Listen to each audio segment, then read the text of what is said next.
Welcome to Trails Through Daybreak II, Crimson Sin, Part 4. We are on Act 1A, and we just started the second day in Messeldam. So we will be beginning the stream with running around talking to all the NPCs. Picked up a couple of side quests last night. I think we've sorted out our equipment for Celis and Leon for the most part. We'll have to see. I haven't fought any battles with them yet because I can't take them into Merhengarten yet. Anyway, on with the show.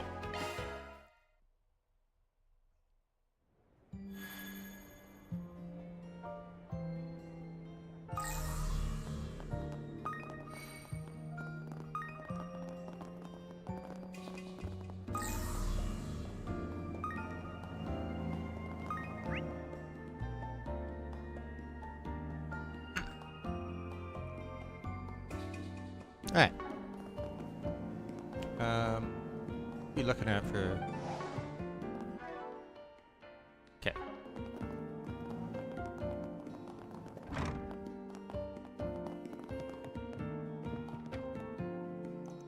Oh. You brought in a few new faces this time. Guess that means the work's only just beginning. What my guests are up to is their own business, but don't overdo it out there, alright? I'm not looking to get mixed in with something that'll keep me up at night. I can overlook the smaller details. Anything that'll keep me up at night, though, is a different story. This may just be the worrywart in me talking, but don't get too carried away out there, alright? He knows what Van is all about, huh? Mr. Butcher passed out drinking till dawn again. Get up already, would you? Don't you have a job to get to today? It's no use. I can't move. Just let me sleep it off some more. Well, not much we could do about him. If it weren't for me and Dad, he'd probably end up in a ditch somewhere. As crazy as it sounds, the two of us have dealt with this sort of thing so many times that it doesn't even bother me anymore.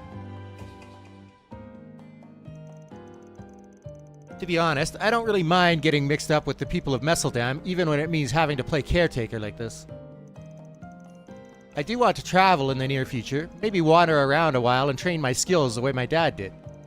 But whether I inherit this place or start my own, I'll probably end up settling back down in this city when all's said and done.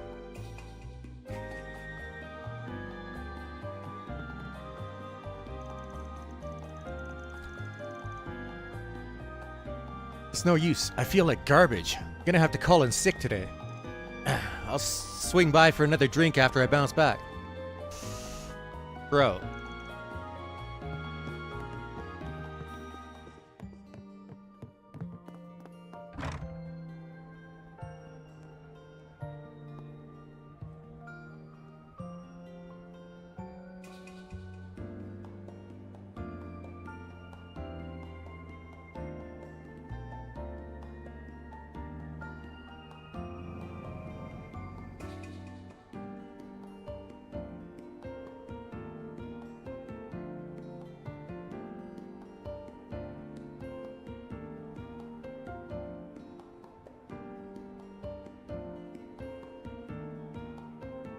Oh, hang on.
Alright, sorry about that.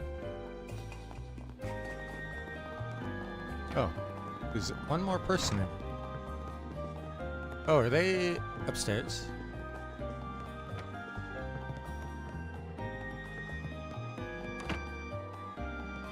Oh. Stay up just a little longer. You still got cards to play and candy to eat. This is one of the fishing girls, right?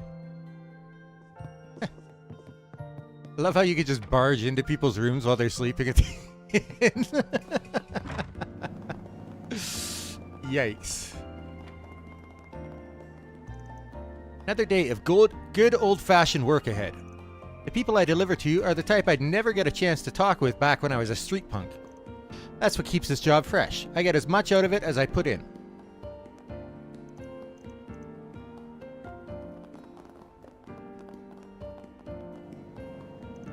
I see.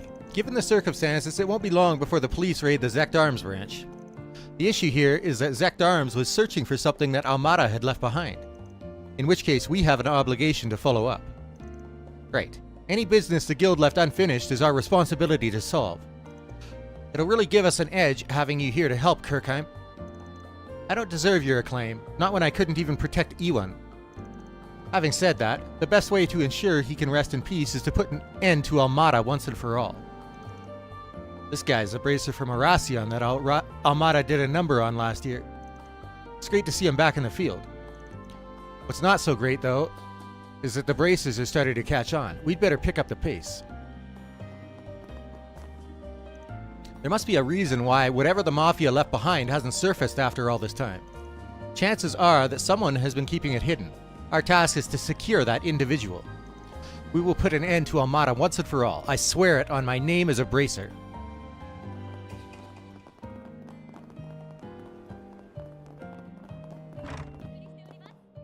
Okay, I talked to him already.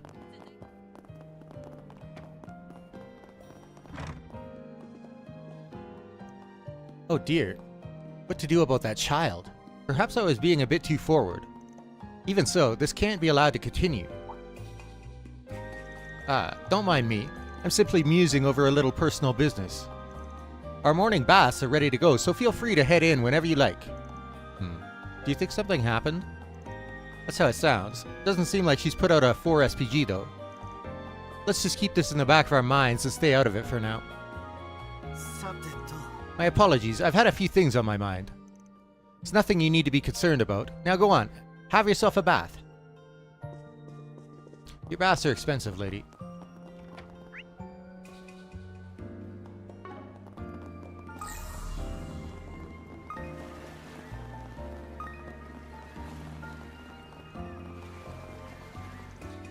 Everything okay, Makino? You look pretty bushed. It's because Shannon and I stayed up late last night. She's still snoozing away in our room. I couldn't have woken her up with a jackhammer.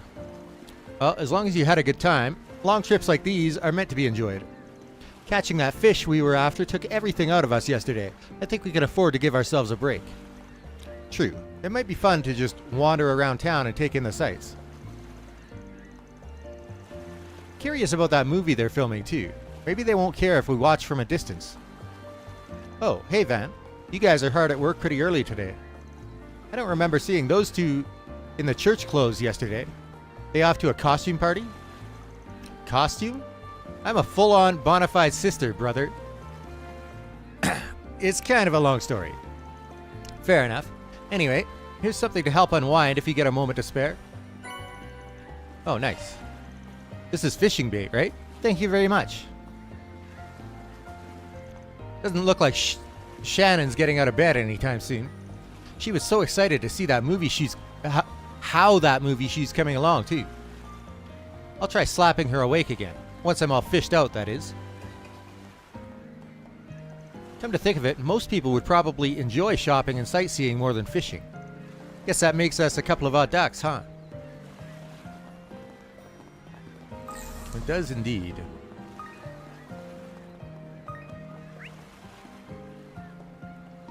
So they're filming down there today. Okay.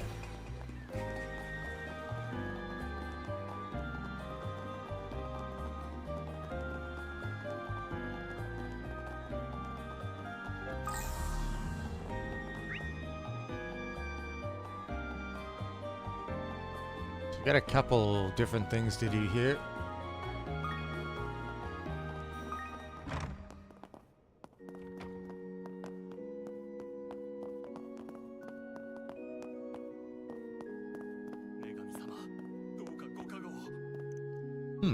You two are from the Congregation for the Sacraments. I was present for your investigation immediately following Almada's demise. For you to be here again must mean that circumstances have taken a turn once more. Might there be a new threat poised to beset us? If so, then I can only leave it to you. While I do have my position in the Congregation for Divine Worship to consider, Idios would not wish for us to be at odds in such times as these. I had this same thought last year, but you being so quick on the uptake saves us a lot of trouble, Father. We shall avail ourselves of your blessing and act freely in that case.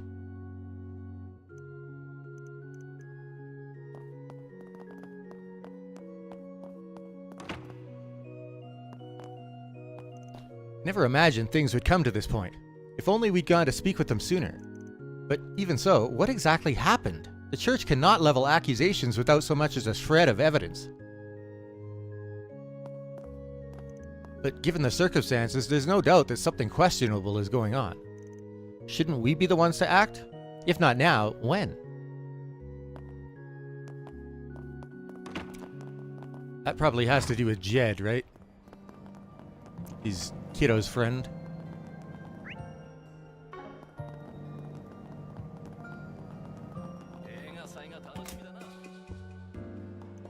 As I'm sure you know, Salvatore Gotti is currently shooting for a collaborative work with Leslie Lamb. It's said that director Lamb will soon be traveling to a far-flung location to film his share of the scenes. Apparently, Miss Nina Fenley will be accompanying him at that time. I can hardly wait to see how the finished product turns out.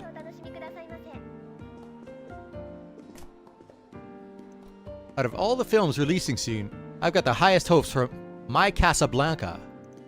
I hear it's a masterclass in subtly portraying conflicts and emotional drifting between two young ladies. Okay.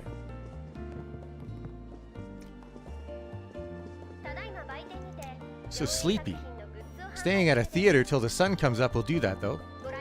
What I don't understand is how you still have so much energy, Miss Kokona. My first movie night in forever. Cafes galore. This is exactly what I've been needing. Miss Kokona, I hate to bring this up again, but what made you so set on gathering material for an underground arc? Bravely Legends is a comic about passion and taking the high road. It doesn't have anything to do with society's dark side. That's not true at all. You see, right. I was going to have an evil shadow version of Akira emerge from inside him. After that, Akira loses his memory and washes up on the outskirts of that criminal world. Miss Kokona, what an incredible twist! Your imagination knows no bounds. Please, forgive me for doubting your superior mind. I'll consider it. Doesn't take much to fool him, huh? If this keeps up, I'll just land right back into the same hell as before. Nothing but drafting and drawing around the clock. I gotta figure out a way to talk Cronin into loosening my collar. You know what? I'm tired of drawing all these characters. Maybe it's time to retire them. What? Akira has forgotten both friends and foes alike. From now on, his sole companion will be a new addition to the cast, Pankichi the dog. But what?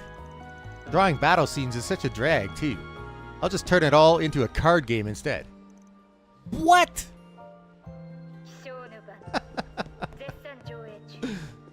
I'm gonna give him a heart attack.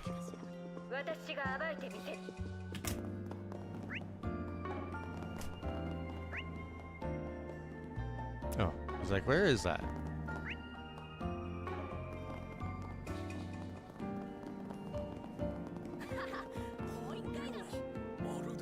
That graffiti she drew. Seeing it in daylight like this gives it a whole different punch. It's a fair bit more artistic than what I usually see. Whoever did this has style. Yeah, I like it. Oh. Graffiti, huh? To some people it probably looks like streaks on a wall, but I can understand why others would call it a form of high art.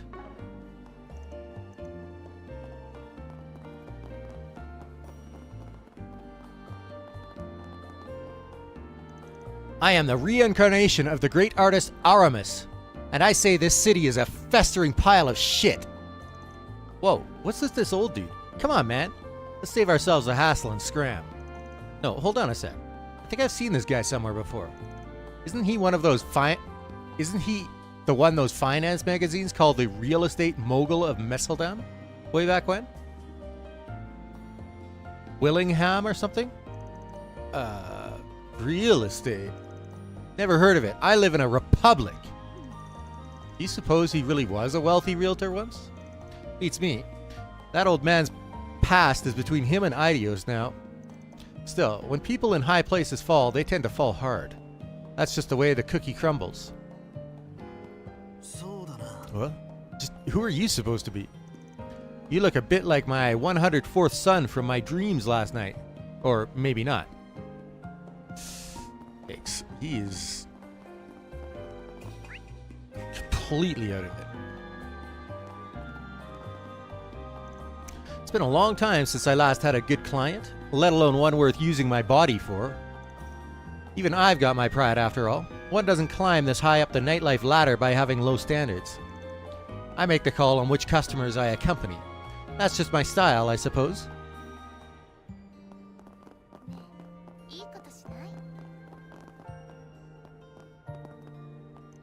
Sounds like we got a disturbance going on down the way. The first major one since those Amara goons left the scene. If folks start getting jumpy about this, my downer gummies can really clean up. Maybe I should stock up on some apple-flavored ones and get ahead of the game.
Goodness me, we just had a member of the police department burst in and conduct a search.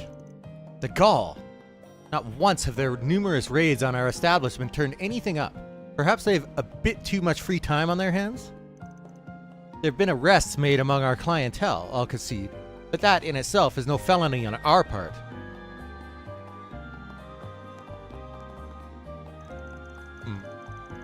Amada's former headquarters appears to be frantic with police activity right now. Though the details are unknown to me, I will stand ready to dust off my bouncer hat at a moment's notice. Protecting this establishment, after all, is one of the terms of my contract.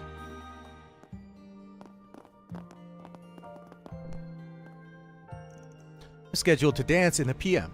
Until then, I can pretty much do whatever I want. Working at this club can be surprisingly cushy in that way, so I don't hate it, even with the owner being the way he is. That's why I turned Mistress down when she invited me to go stay with her and eat it. I just hope it didn't hurt her feelings. You should have gone with her, lady. Phew-wee, I went on such a wild spree that before I knew it, the sun was up. Better cook up an excuse for coming home so late. No, wait. If I was here the whole night through... This place charges by the hour. I don't even want to see the bill. Well, that's what you get. I have zero sympathy.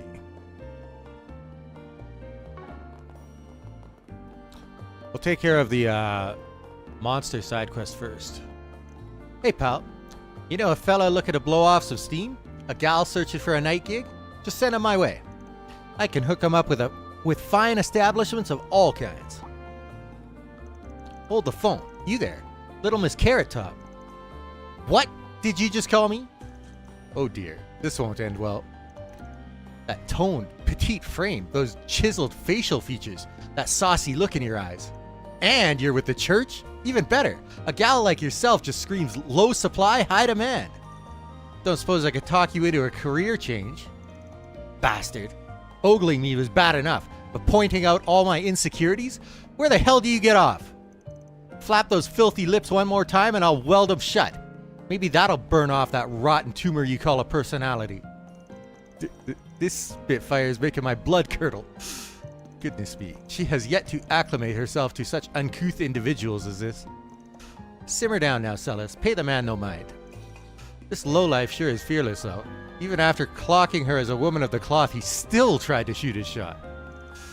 Guess some fools really do rush in where angels fear to tread. I ain't about to let that little, loss of composure get me down, nut. Guts are a must in this business, whether you're soliciting middle-aged toughs to fill the clubs or delinquent girls to saff them.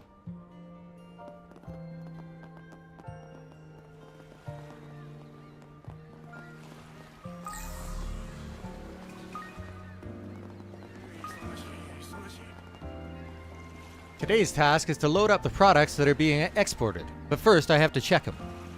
There've been a lot of people on our backs lately. That's why we gotta verify things on our end too. Detailed work like this isn't exactly to my taste, though. Guess I'll have to let all this stress out by painting their town red tonight. We're only ever on land for so long, after all.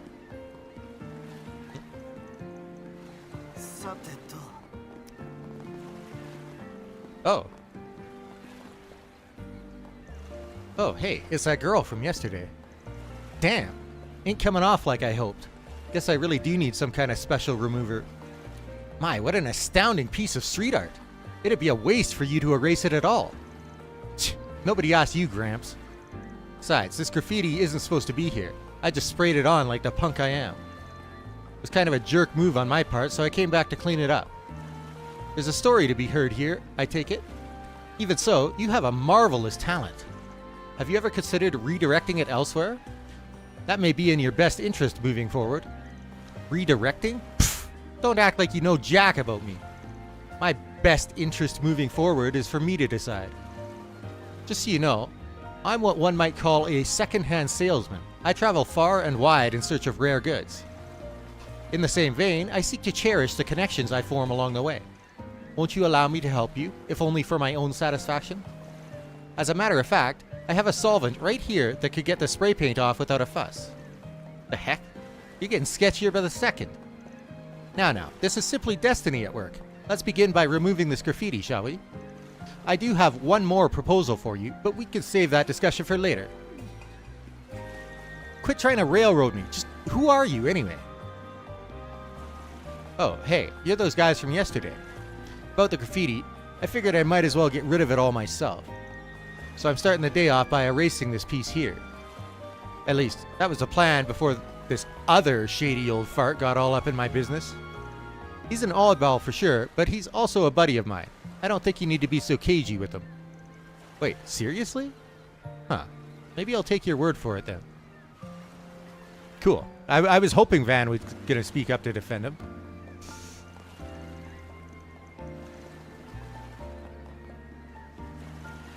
I have quite a bit of luggage, so I came over to board the ship I'll be taking ahead of time. While searching around for it, however, I chanced upon this unexpectedly intriguing girl. The child has no place to call home by the looks of things. Fate must have willed that we should meet.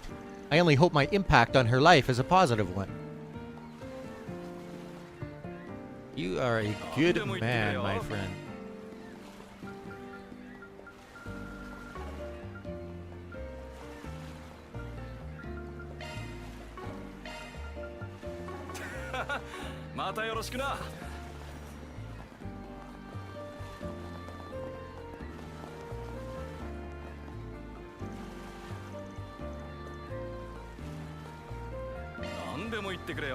I sold out. Unfortunate.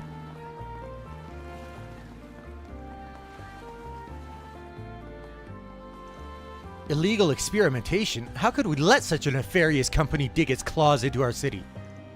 I've already contacted the Messeldam Police Department. We need to mount a raid on this place one way or another.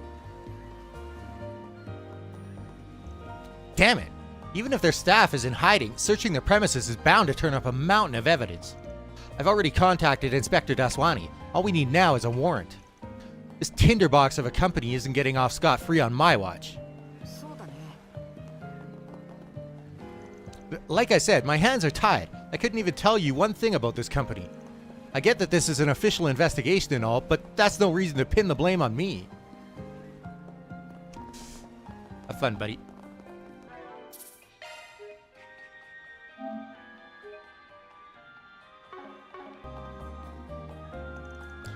Looks like all the entrances and exits are blocked off.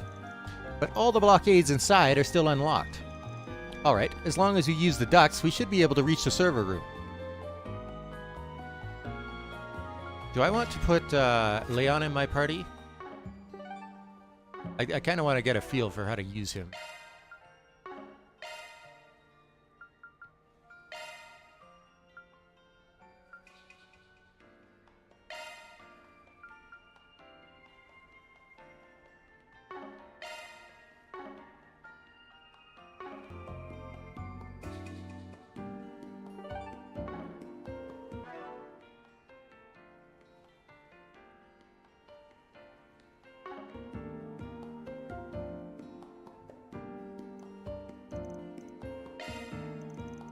Okay, let's get moving.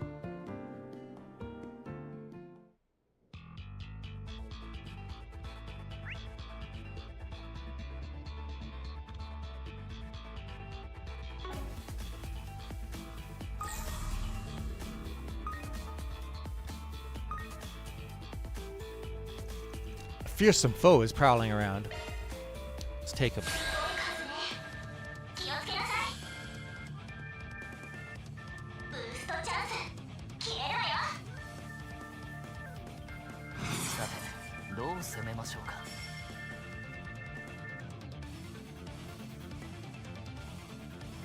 Full armor bear, I see.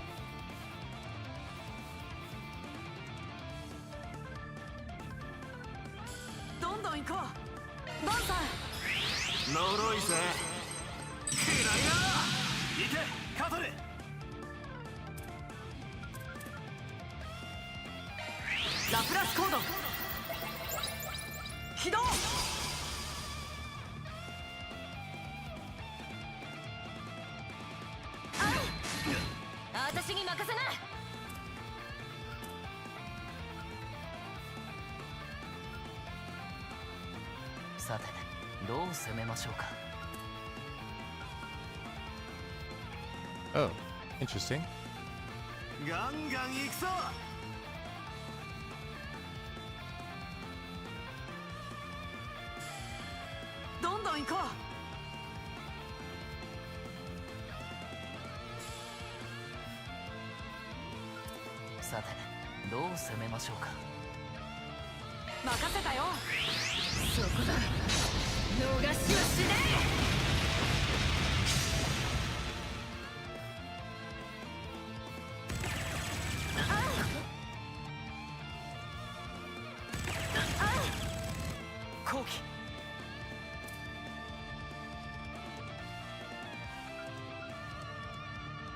Death blow. Sounds useful.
負けないよ。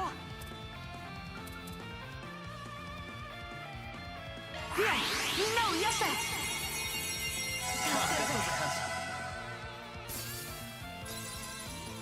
私に任せな。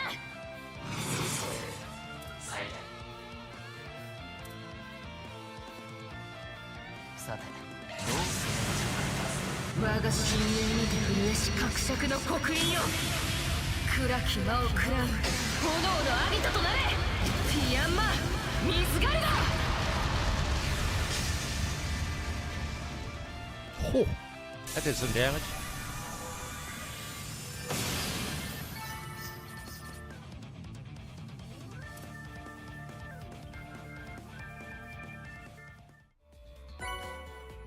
Found Revelation. Monster at the Messeldam branch complete. 3,000 Mira.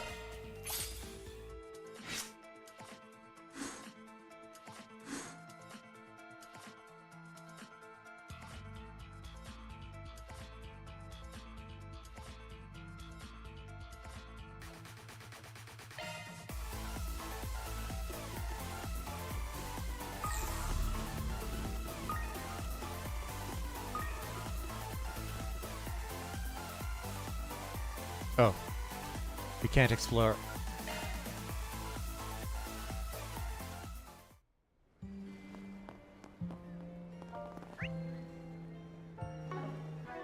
All right. What is Revelation exactly?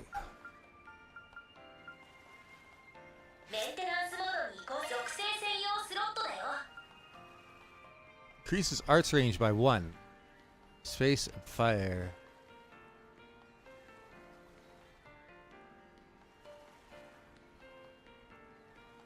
That's so good for a caster.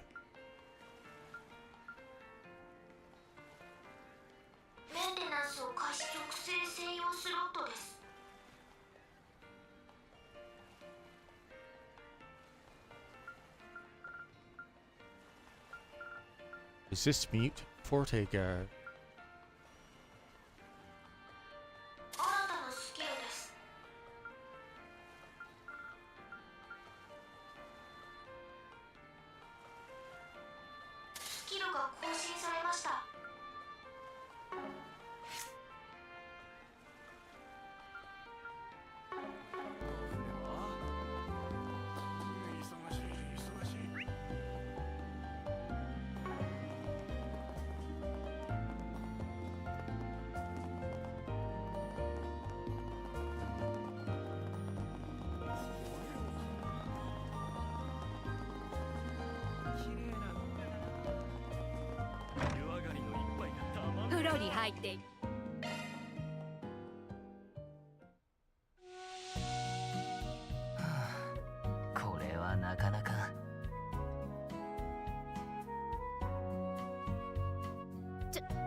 Taion 上昇。汗がすごいな。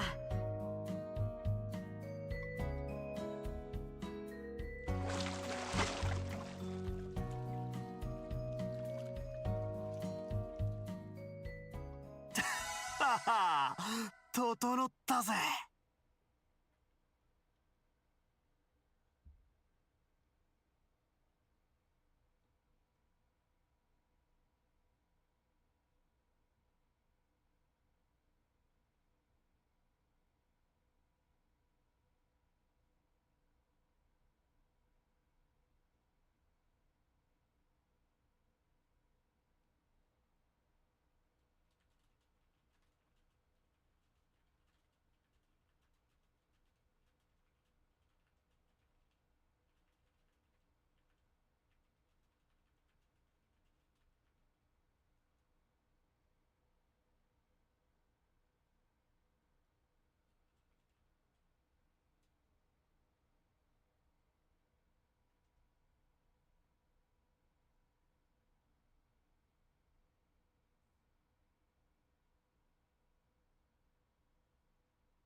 また温まりに来な。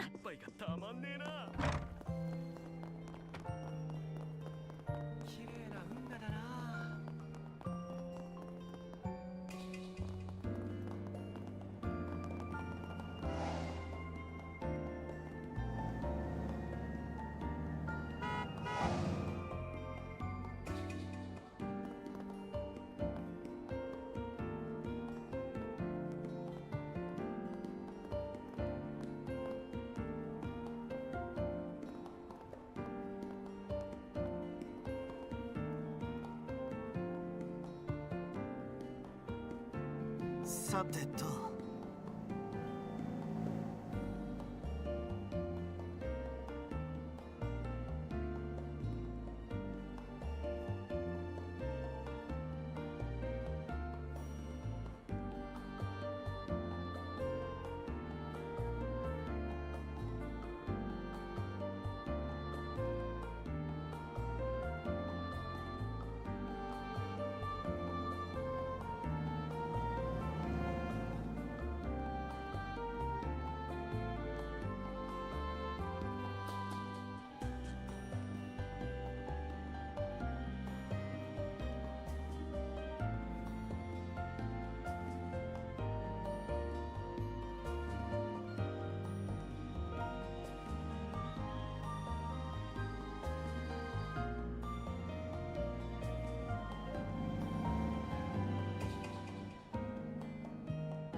そうだな。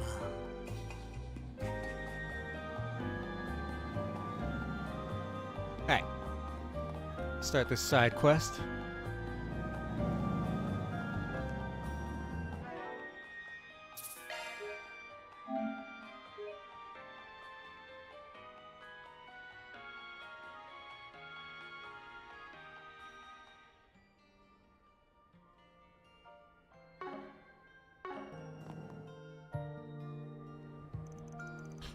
We're looking for a Tony and Mina that put out a request for us. Is that you two? I'm from Arc Ride Solutions. We got your 4 SPG. Whoa, you really showed up. See, I told you it would work. Do you mind if we explain our request? Sure, I'm all ears. Okay, well, the thing is, there's this boy who goes to Sunday school with us. His name's Jed, and he can be a little rough around the edges sometimes. He skips school a bunch, gets into fights with other kids. Definitely sounds like a handful. Yeah, he really is. And no matter how many times the adults yell at him, he never listens. But none of that stuff means he's a bad person, you know? He just has a hard time expressing himself. Anyway, the problem is that Jed's... Well, 3 days ago, he stopped coming to school, and we haven't really seen him since. He stopped coming without saying a word to anybody? That's what we think, anyways. I know he's got a lot of stuff going on at home, but his dad hasn't reached out to anyone either. And maybe he really is just skipping school. I don't think so. See, Jed might not like most things, but he does like me and Tony. That's why whenever he skips classes, he'll still come out to play with us. But it's been 3 whole days since we've seen him. There's got to be something wrong. I see. Can't blame you for being worried, honestly. Oh, right. The teachers have also been acting pretty weird today. I think they've been talking about Jed. But whenever we ask about what they're talking about, they just say it's grown-up business and that we don't need to worry about it. How could they even say that to us? Jed's our friend. Anyway, that's why we decided to come to you for help. Can you please figure out what's going on with Jed? Look, I get that you really care about this kid, but I'm not so sure this is a job for a Spriggan. You seriously about to turn down a little kid, Arkride? What a shame. This seemed like a wonderful opportunity to witness a Spriggan in action for once. Come on, Van. I get that this probably falls more into the guild's bucket, but I'm worried about their friend too. Wow, no pressure, right? This really isn't the kind of job I'd normally take, but it sounds like I'll have my hands full if I don't. Guess there's nothing to it but to do it. Law and chaos, huh? Interesting. We'll take your request. Not sure if we'll be any help, though. Awesome. Thank you so much. We'll start by talking to your Sunday school teachers first. Sounds like they know a thing or two about what's happened to Jed. Yeah, I think they were having a meeting about him earlier. Father Krenz and Sister Olga are inside the chapel right now. If you find out anything, let us know as soon as possible. Will do. 解決業務開始だね。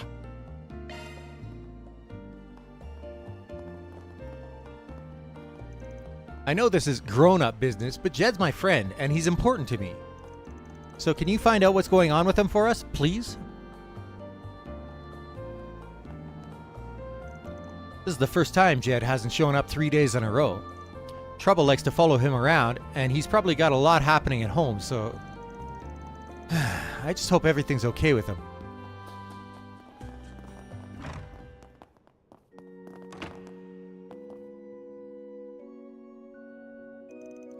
We don't have any proof, Olga. But we can't simply do nothing. I'm going to the police station to file a report. Sorry to interrupt, but we were wondering if we could ask you two a few questions.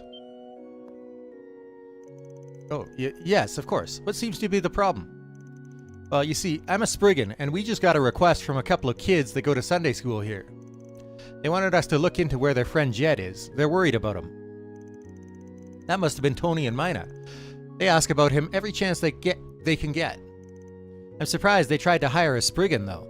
I mean no offense, but you should really let the church handle something like this.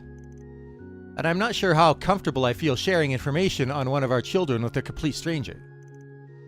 That's about the reaction I expected, honestly. It's way harder to do this sort of thing in Messeldam than it is in the capital, huh? I mean, practically everyone knows your face back home.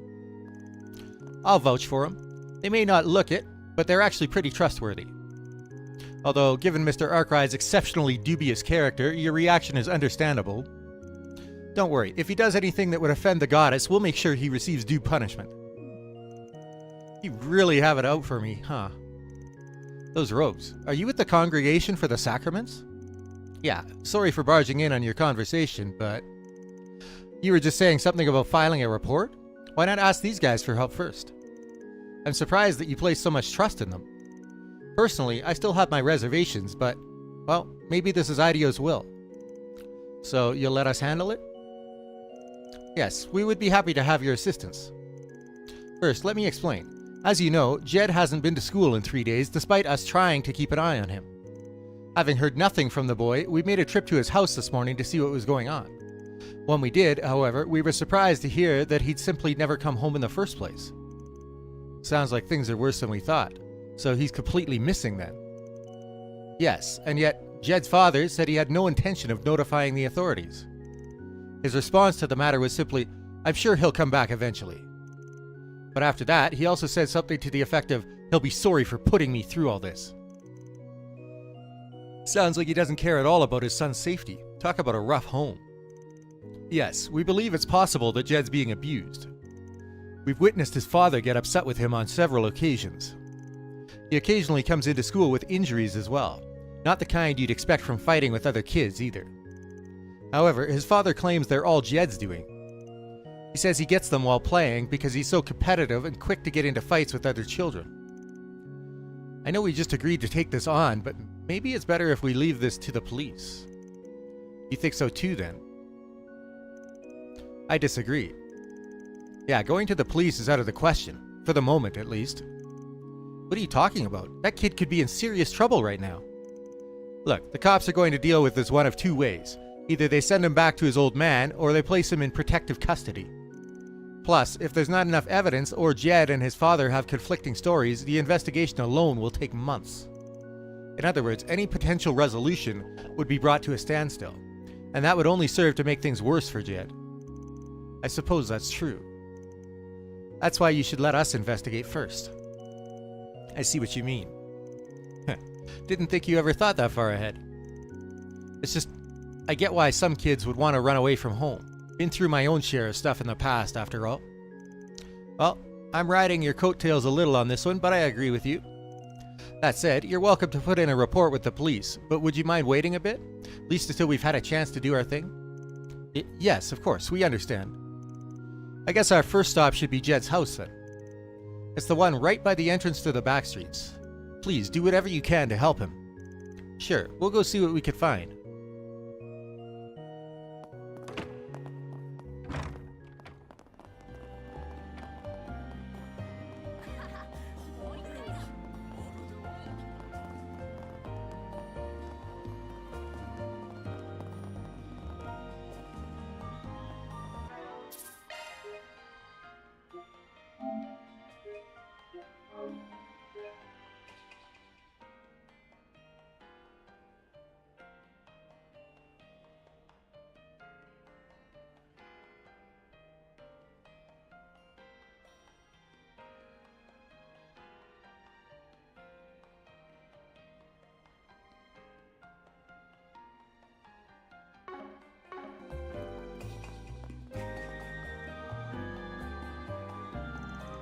Okay, this must be the place. Yeah, it sounds like the dad's going to be a real piece of work, though. Don't you think it'll be a little tough to get info from him? There's no way he won't be on guard with us. Yeah, I think it'd be best if we formed a plan first. Hey, you're actually starting to sound like a Spriggan. This is exactly what I've been looking forward to. Well, first, we should make sure the ones doing the questioning are the least intimidating out of all of us. I've got a voice recorder here too, just in case. Also, I've got a job for Zeros. For Zeros? Well, I guess I don't mind, as long as you actually have a plan. Yeah, I'll take care of it when the time comes. Now, let's get the show on the road. You know, considering we were traveling together anyway, I figured we might as well help them out. But how are we the least intimidating ones? He really thinks he could get away with pushing us around like this? Still, I do think he made the right call. We may as well resign ourselves to it and knock already.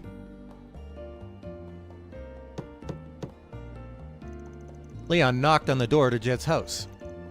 Damn it! And I was just starting to get a buzz going. Ain't seen you around here before. You at the church? If it's about my kid, I already covered it with the others. Pleased to meet you. We actually just started working with the church here in Messeldam. We heard about Jed from the others. As his father, I'm sure you must be horribly distraught. So you see, we thought that perhaps we might be of some help. Yeah, that's right. We want to help look for Jed. Nah, don't bother yourself about it. I'm not sure if he's run away or what, but it's probably because I gave him a pretty harsh talking to a few days ago. Give him a day or two and he always comes back. Huh. This isn't the first time he's run away? I mean, 3 days is a bit of a first, but otherwise, no. Huh. Why do I have to sit here and answer all these dumb questions anyway? Wish that broad I was dating never dropped them on me in the first place. I mean, all the kid ever does is mouth off. Doesn't clean, doesn't cook. If it weren't for the money I get for housing him, he wouldn't be worth spit to me. He ought to be grateful he even has a roof over his head. This man's every bit as unpleasant as we were led to believe. Can't believe... Oh, she's gonna blow up. Huh? You got something you want to say to me, Missy? I said I can't believe what a lousy piece of shit you... My goodness. Where are our manners? The sister here has a very peculiar tic, you see. It presents like verbal abuse on occasion. Huh? Seems like they're hanging on by a thread over there. Maybe it'll still work out? They did seem pretty unhappy about it all. But choosing them was the right choice. He's less likely to be on guard with someone from the church. I mean, after the visit they had earlier, why wouldn't they send someone else over? Oh, would you look at that? I think they're wrapping up. I see. So they're not actually blood related. And the only reason he's keeping him around is because of the welfare he gets from the government and the church. Shitty old bastard. Creeps like that make me sick. I didn't see any signs of a child in the house anywhere. Given the way his father was acting, it's likely he hasn't been back since he left. On a separate note, I admire your incredible willingness to foist work onto others, Van. Truly an admirable quality for a Spriggan. Yeah, sorry to throw you guys into the deep end like that. You were a big help. Alright, this next bit is up to our Zyphas and Zeros. You're talking about the scent of the house you had Zeros pick up, right? We just need to have him compare it against any other scents in the city using shard search. Think you could do that, Zeros? Guess we're all set then. We'll take over from here. I guess we could let the clergy rest for a bit. Of course, happy to oblige. Maybe this time we'll actually get to see you do something for once.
This seems to be where the trail ends. The fact that it led us to a trash can doesn't exactly fill me with relief, though. Yeah, talk about a bad omen. But I guess a lead's a lead. Now let's see what's inside. Great, here we go. So that's all it was. Close. Oh, thank the goddess. I was afraid we were going to find a kid stuffed in there. You've been watching too many thrillers, Judith. Although, I was also starting to get a bit spooked. Let's see what's inside. An old mop, a scrub brush, and a large towel. All that, and there's also what looks like an old, worn-out set of kids' clothing in here. I assume Zeros must have picked up a scent on the clothes. I'm sure they're Jed's, but why were they thrown away? The items were gathered together pretty neatly. Doesn't feel like somebody trying to dispose of evidence. Maybe whoever threw this stuff out just wanted to get Jed into a change of clothes. They are pretty dirty. Probably wanted the kid to clean up a bit. You think someone's trying to take care of him? That seems like a pretty likely possibility. The question is who? We should be able to narrow it down based on the contents of the bag. Mop and a brush. Yeah, this doesn't really look like your typical family's trash. It probably came from one of the shops around here. In that case, maybe it was... Ah, the public baths. The bathhouse. Whoever works there definitely knows where Jed is. Oh, that makes sense. A bathhouse would totally have all those items.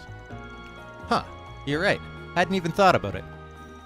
I take it that means we have our next stop, yes? Yeah, let's go see what they have to say. Cool.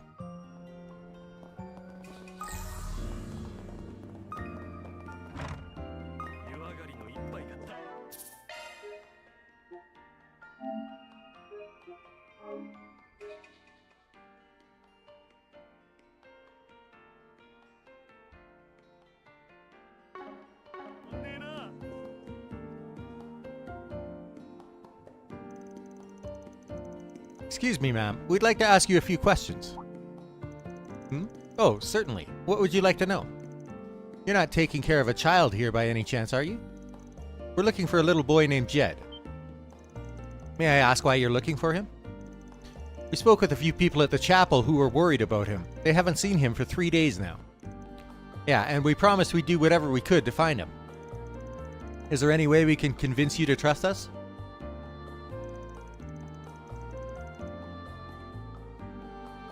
No, it's alright. It's plain to see you're good folk. However, I'm afraid I'll have to disappoint you three. Jed just ran off a few minutes ago. The boy practically burst out the doors like his tail was on fire.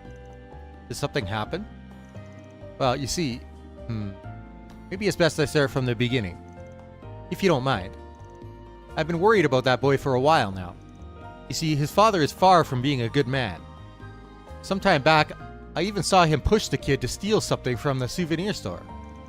Then, 3 days ago, I noticed him wandering around all by himself at night.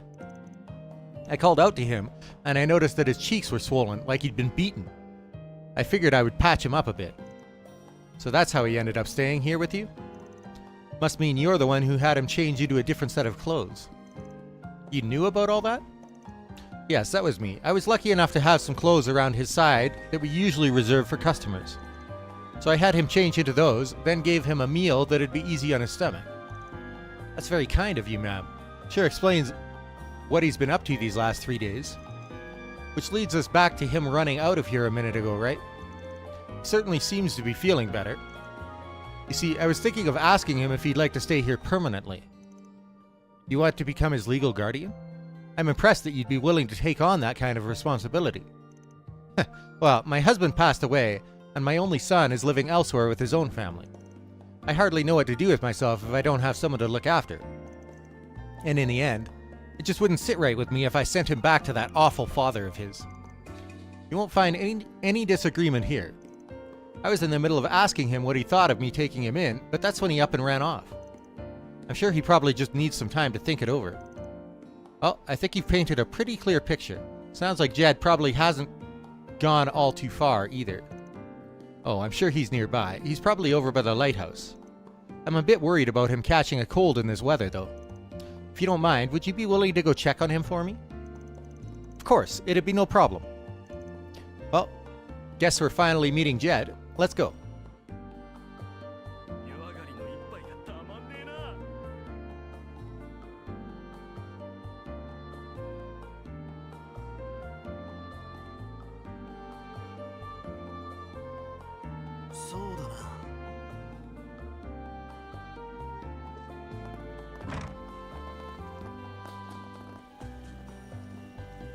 Oh, wait. Is that his dad? Did he follow us?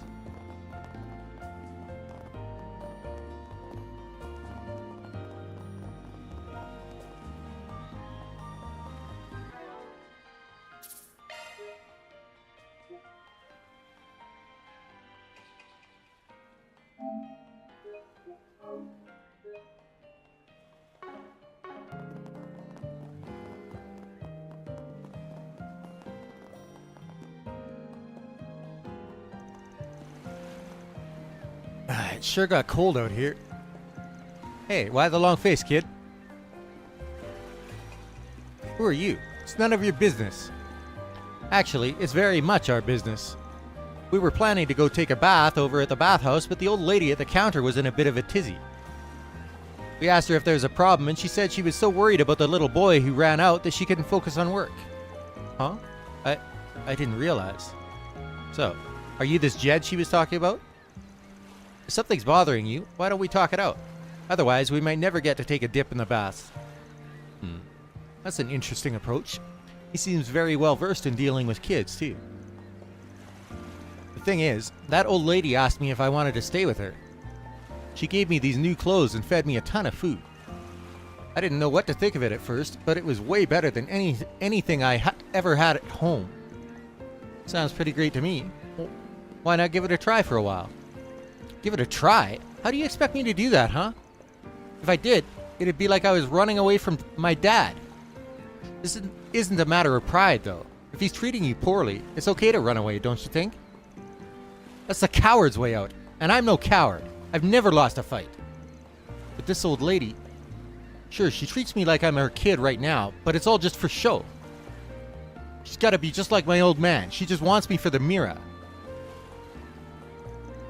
Do you really believe that? Yeah, of course I do. All grown-ups are just liars and phonies. She almost had me fooled, too. Glad I came out here to cool my head. Came out here to cool your head, and that's your answer? You're an even bigger fool than I thought. He's got you so screwed up that you don't even know how to accept a little human decency? Hey, don't you think she's getting a little too harsh? Yeah, she's really laying into him. Nah, let her handle this one. Let's let her handle this one. Why do you gotta yell at me like that? You're just like my old man. Listen, do you know why I'm so angry? It's because you said something wrong, and I think you know what it is.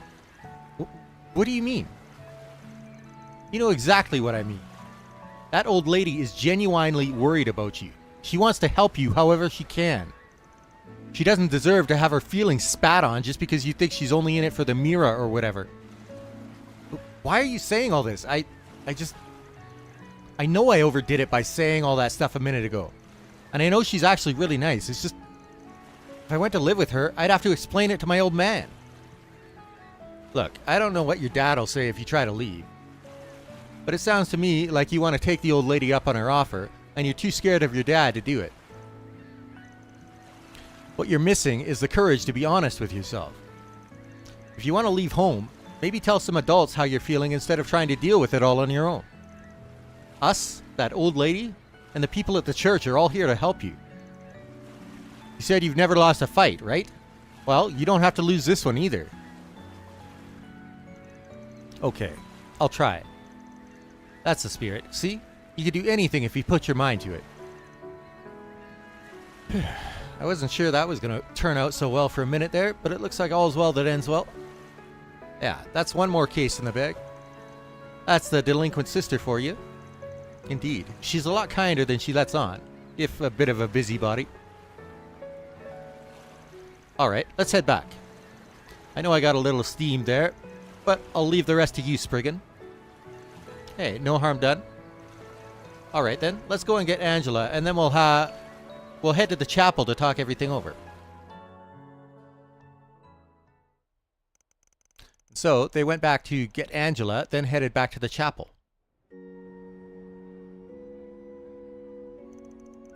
Tony and Mina gave Jed a bit of a scolding, but the three were more than happy to be reunited. In the meantime, Van and the others sat down with the head of the church, Vicar Rodion, to discuss Jed's future.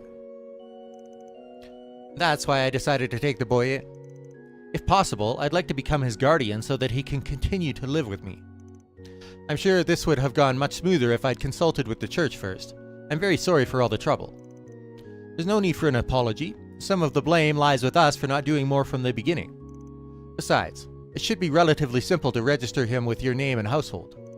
Considering it also sounds like that's Jed's wish, I'd say we could go ahead and start moving things in that direction. The real problem is what to do about his old man. Yeah, that's going to be the most critical part. You make it sound like you've already got a plan in mind. You gonna share with the class? Yes, if that's true, we'd certainly like to hear it. The way I see it, we've got two options. The first option would be to hand him over to the police. And the second option? We don't turn him in at all. Wouldn't handing him over to the police be the obvious choice? I think so too. We already have testimony from Angela and the boy himself that he was being abused. We even have those recorded statements from when we spoke to the father earlier. He should be held accountable for what he's done. Even if he is brought in, his case won't be tried as a serious crime. Why? If Jed was harmed to the point of nearly being killed, that would be a different story. But because he's mostly been able to attend school regularly, there's a likelihood that his father could get off with a light sentence. If that's the case, then I can understand why we wouldn't want to get the police involved. But you don't plan to let the father get off scot-free either, right? Right. I'm going to have him sign a contract. It'll guarantee that he not only leaves Messeldam, but that he never makes contact with Jed again. Well, certainly won't be a loss for the community. And if we threaten to expose his other crimes to the police upon a breach of contract, he should have no issue agreeing to our terms. That's a pretty good idea. But it also means that jerk won't have to face judgment. He could just start a new life somewhere else like it's no big deal. Yeah, but without the money that he got for taking care of Jed, right? Even thinking about it pisses me off.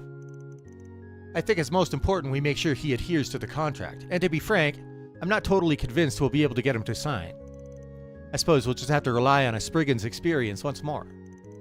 I imagine there's no clear solution to this issue. You're all much more closely aware of Jed's concerns than we are, so I'd like to take your perspective into account on the matter. I guess it's up to you, Van. Well, if you want my opinion, maybe we should turn him over to the police so he'll actually have to pay for his crimes. Or do we let him off with signing a contract? I think he deserves to go to the police.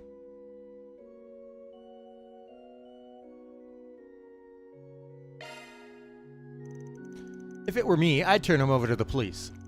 Granted, he may be back out on the streets in a few years anyway, and that's even if they lock him up at all. Still, I think he deserves to be raked over the coals. Hopefully he'll get a proper punishment for his crimes. I see where you're coming from. You make a very convincing argument. Very well, the church will move forward as you suggested. Soon after, word was sent to the police, who then went to see Jed's father. After doing some questioning around the neighborhood, it was made clear without a doubt that there was ongoing child abuse. Jed's father was quickly placed under arrest on suspicion of neglect and abuse of a minor. これで解決だ。 Nice.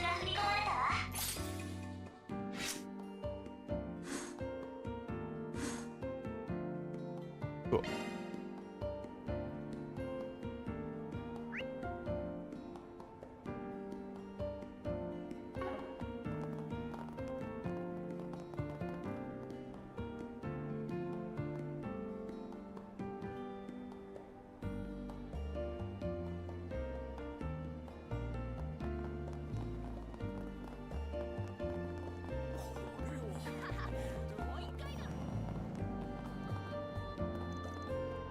So does that mean you're going to be living with a lady from the bathhouse now?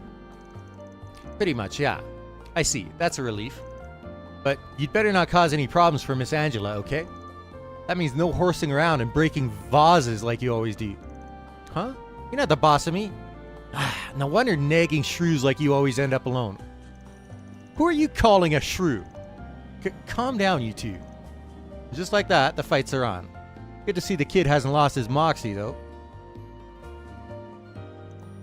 I thought Jed had mellowed out after coming back, but he's already his usual self again. Still, it's kind of a relief, in more ways than one. I really am glad we asked for your help.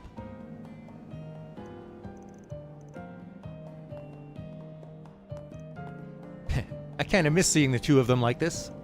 Thanks for helping Jed out, Mr. Spriggan. I owe you guys big time for setting me straight. That doesn't mean I have to just lie down and take it when these two get on my case. What I'm saying is, I've got this handled, so shut up and stay out of it, okay? I hear you. Just make sure you do it right. Alright.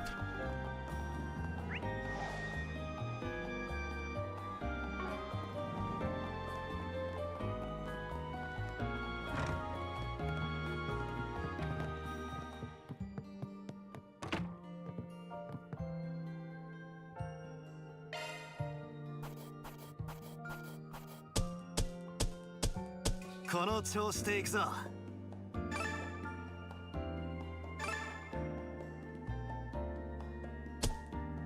ランクアップか。Cool. はあ、気前のいい。 Cosmic Thrust. Wind plus space. Power C plus.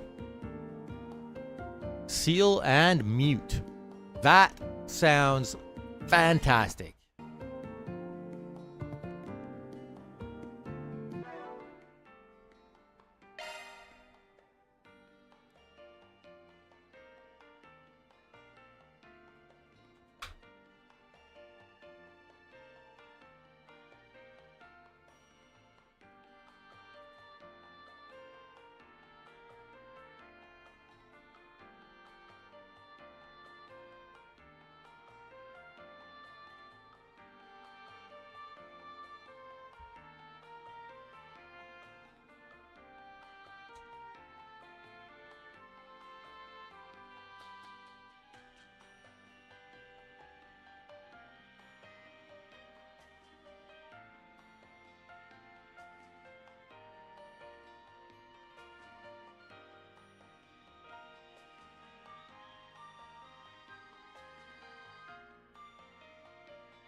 Hey, I'm back. Sorry, that took way longer than I expected. So we got new art.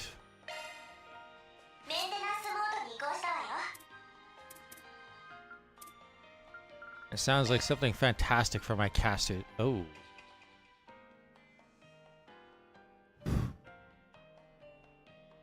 It's costly. Still sounds fantastic for my casters to have, though.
All right.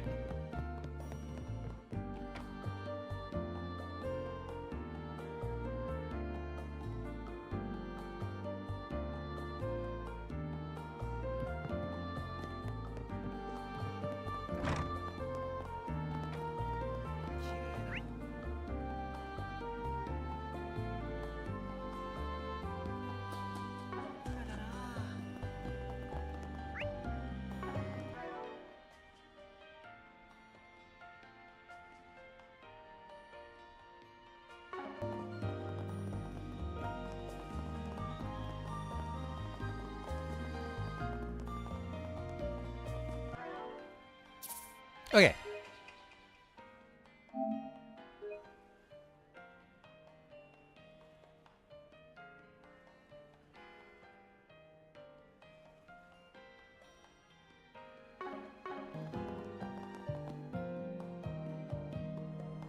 Huh. Didn't realize there was a shoot here today. They weren't around when we came through earlier. Goatee's probably been moving the production here, there, and everywhere, filming things the script never called for. I swear, this happens every time he gets worked up. Makes me worry how the cast and crew are coping. Well, we've come all this way. Might as well go and say hello. Hey, you three. What new scene are you working on now?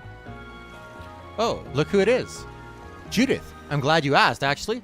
This little snow flurry popped up at just the right time. Picture this. Antonio, the young, handsome businessman who came to Michelle's rescue, is revealed to have been the mob boss all along. And Michelle is about to fall right into his clutches. A twist like that against a backdrop like this? Phenomenal! Plus, now that you're here... Huh? I see where you're going with this, Salvatore. Putting both female leads in the scene at once will lend it a lot more impact. I tell you, this woman really gets me. What did I just walk into?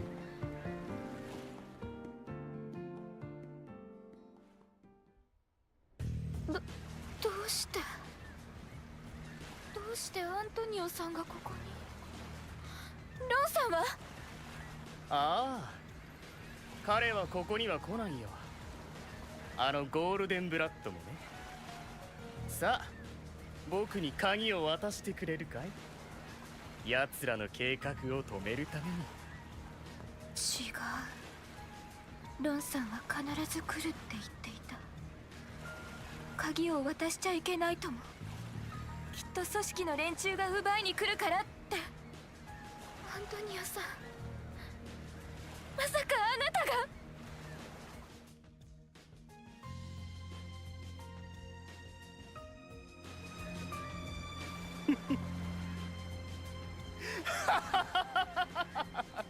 やだなミシェル君、勘違いしないでくれよ。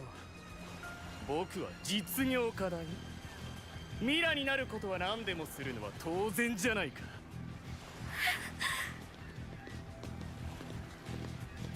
さて、余計な連中も始末したし、計画もそろそろ大詰めだね。これで全ては僕の思い通りに。はーい、アントニオ言ったわよね、女には気をつけろって。ゴールデンブラッド、なぜ生きている。やれ、殺してしまえ。今よ。なあ、貴様ら、この程度で俺の計画が。あいにくだけどゴールデンブラッドに不可能はないの。絶対に止めてみせます。私たちとロンさんで。はい、OK いただきました。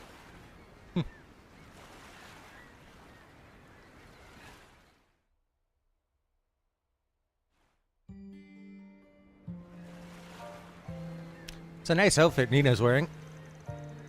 Seeing a movie play out from behind the scenes is more fun than I thought. You could barely even tell the whole thing was off the cuff. My, what an experience. To think we'd have front row seats to a performance by two of the most ravishing actresses of our time. Maybe dial it back a bit, fanboy. You and me are birds of a feather, Leon. Too bad you didn't come by sooner, or I could have given you the full backstage experience. By the by, I understand that Van filled in for one of your cast members. Perhaps I could do the same next time you're in need. Hey, now there's an idea. With a pretty face like that, I could even line you up for a screen debut if you're up for it. Quit egging him on, damn it. That's the actor who didn't show up yesterday. Quite a role they subbed you in for, Van. Yeah, it's pretty typical for a Goaty production. You can tell he's big on irredeemable villains. But it's got a different vibe this time around now that he and Lamb are co-directing. Hey, what is this, a live studio audience? Quit lazing around. The scene's wrapped up, so let's get back on track already. Right. Wouldn't want to overstay our welcome. Whoops. Guess we got a little derailed. Sorry to get in your way, everyone. We'll be taking our leave now. Not at all. You're welcome to visit anytime. Our next set of shots is over in the back streets. We'll head that way once everything is packed up. That'll place them right near the underground club. And you've got rehearsals this evening, young lady, so I'd better not see you saunter in late. I know. You don't need to treat me like a newbie. I've heard talk of a construction job in that area several years back. Supposedly special attention was paid to the plumbing. Noted. Thanks, Grammy. Damn, your grandma's got some real street smarts. She reminds me a bit of Master Barkhorn somehow. Well, we mustn't let her kindness go to waste. Shall we be off? Yeah, come on, guys.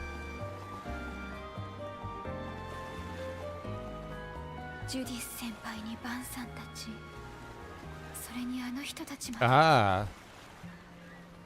あまり長引かないといいけど。コラボ作品としてはかなりの完成度になりそうですね。ま、無茶なコラボをしてやらかした例も少なくないからな。そこは監督や女優たちの手腕だろ。完成品はもっといいものになるから期待していなさい。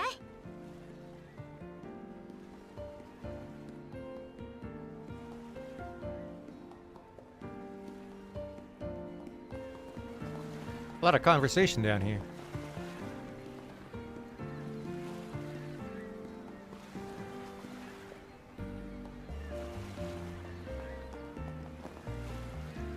Thank you once again for your help last night, everyone.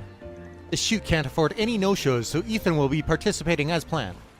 That's his responsibility as an industry professional. There's no way to undo what's already been done, after all.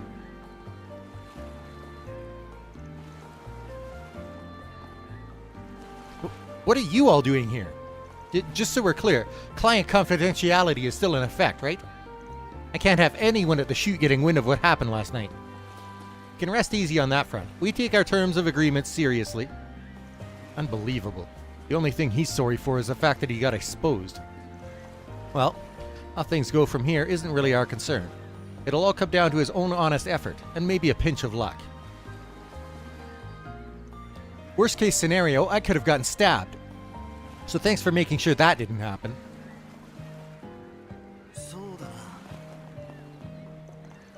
Alright, Judith. It's time for you to show me that last night's successes weren't a fluke on your part. And don't you dare be late for evening rehearsals. You, the fixers, and those two in the robes need to go at this with a deft touch. I get it already, Grammy. Just sit back and watch. I'll bring this curtain down my own way. You'll see. You aren't wanting for confidence, at least. But you have a nasty habit of dropping the ball at the 11th hour, so don't go letting your mind wander. Huh. So lady must be the one Burgard was talking about. I dare say you're right. We've heard much about her being a giant among men, and from the looks of it, those claims are well substantiated. How you make the best of this situation and the intel I've scrounged is up to you, Judith. Show me how you're going to bring this curtain down. That take just now was incredible stuff. Nicely done, Judith. A little sympathy for those you drag along on these unplanned shoots would be nice. Then again, your random strokes of mad genius never failed you before. When inspiration strikes, you need to strike back right then and there. That's how blockbusters get made. Letting that crucial moment slip by while you hem and haw over schedules would be putting the cart before the horse. I see. So it was through this intuition that so many of your more exhilarating scenes were created. Oh, for the love of... Quit acting like every little thing he does is revolutionary. Gotta say, this peek into your process has me even more excited to see how it comes together. You won't be disappointed. We're gonna keep the pace up and make this picture the hottest new thing since the sun started shining. Right then, time to roll up these sleeves and get back to the grind. Don't forget, this movie is a collaborative effort between me and Director Lamb. I can't have any of my scenes falling flat next to his. We need to bring the fire from start to finish.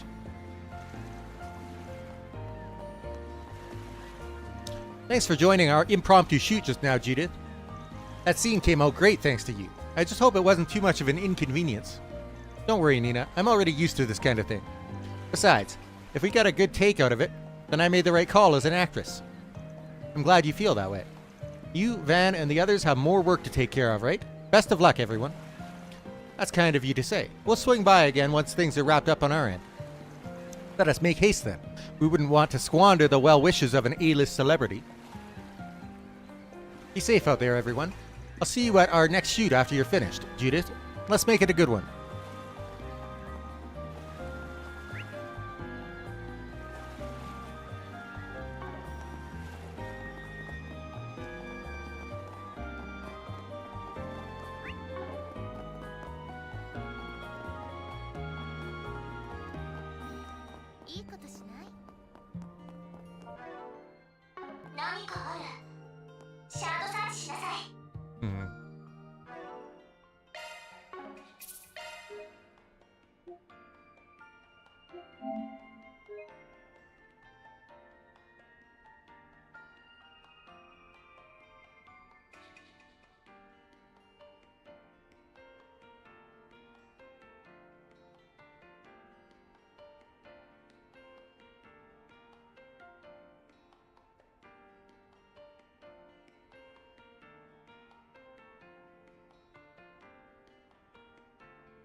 おばあちゃんの話だと水回りを工事したそうだけど。ああ、それらしい場所をシャードサーチで調べてみるか。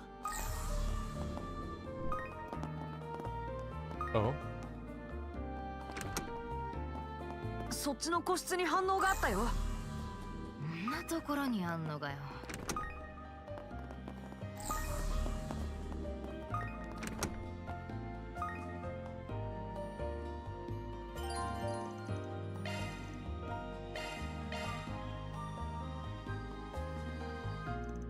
We have a reading. Is there a hidden entrance here? Yep, we hit the jackpot. It's sealed from the other side, though, so it's going to take some elbow grease to get it open. Well, here goes nothing. Hold up a sec. Something the matter, Celis? Don't tell me you're getting cold feet. The hell do you think I am? There. I put up a barrier to keep people out. It'll only hold for 5 minutes, though, so make this quick. Right. Thanks. I can't wait to get this over with either.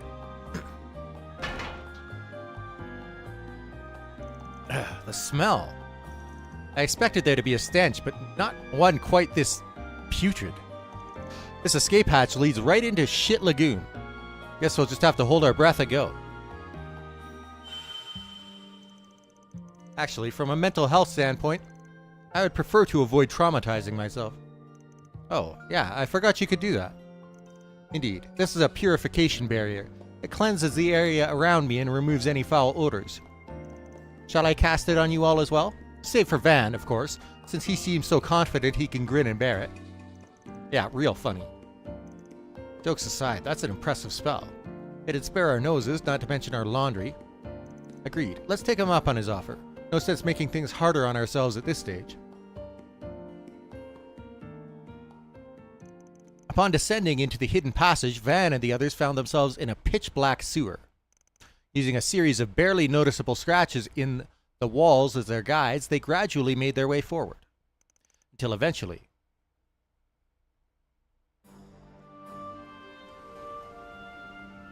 Messeldam Coastal Road. Huh. So this is where that tunnel leads.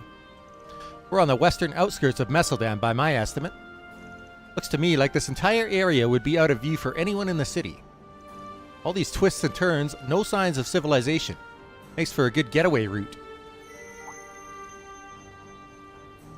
What do you know? This thing wasn't reacting at all before. I was starting to think we'd missed the mark. We're in the right place after all then. Whatever the legacy might be, it must have some connection to what happened at Edith. Yeah, we'll want to be ready for anything. Not sure I follow, but about that thing in your hand. We could delve into that matter later. Our destination is nearby. I'm sensing something strange ahead as well. Proceed with caution, everyone. For sure. You guys do the same.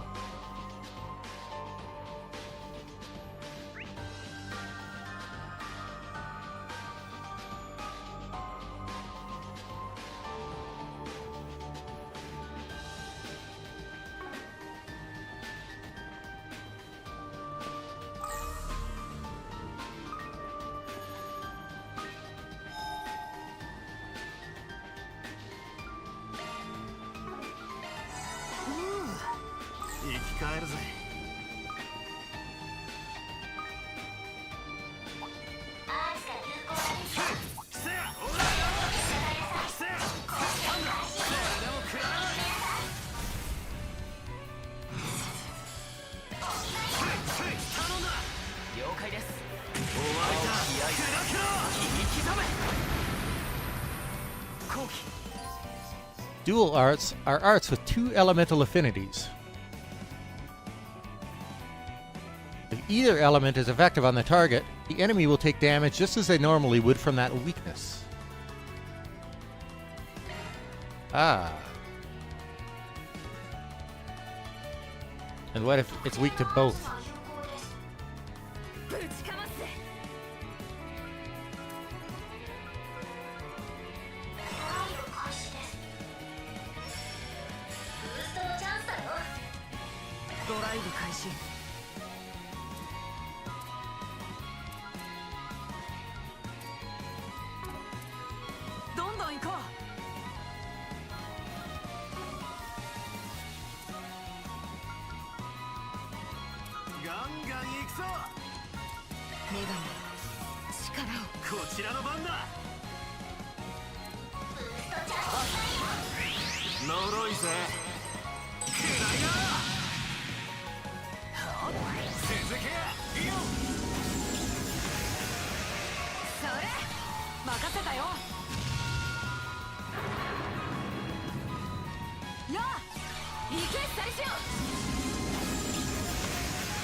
Cool. 相手が悪かったな。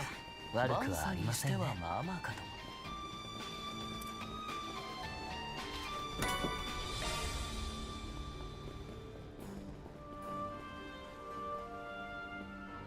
That thing looks creepy.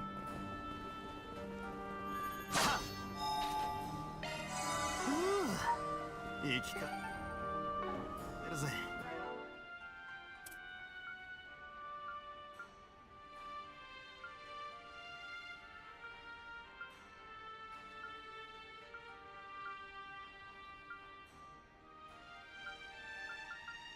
Oh. I see.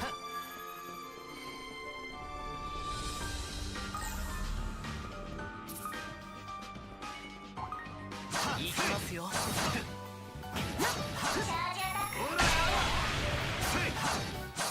れた。先手必勝。頼んだ。了解です。終わりだ。キラキラ。引き刻め。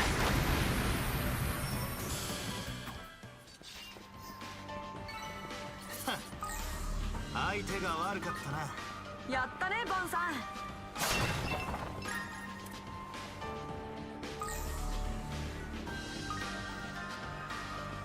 海だ。ちょっと風が強いね。こんなところにルカ君のお父さんが。アルマータ最後の交際員見つけたらあの子にも会わせてあげたいわね。 Oh, wow, this place must be big if we're going all the way over there.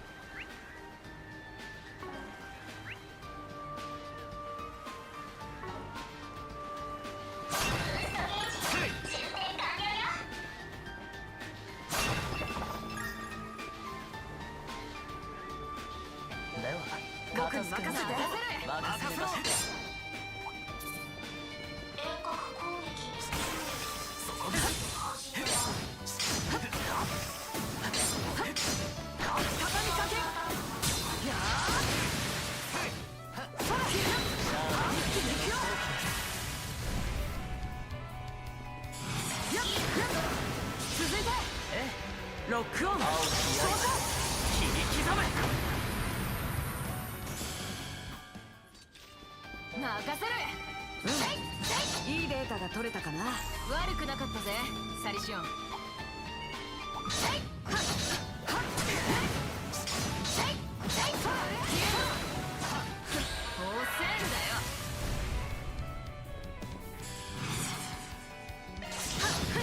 崩したぜ。一気に行くぜ。了解です。青き刃よ。グランセルテンデ。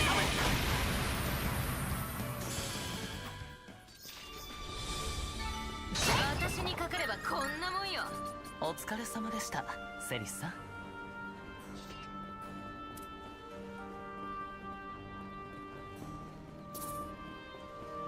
兄弟です。慎重に行きますよ。そこだ。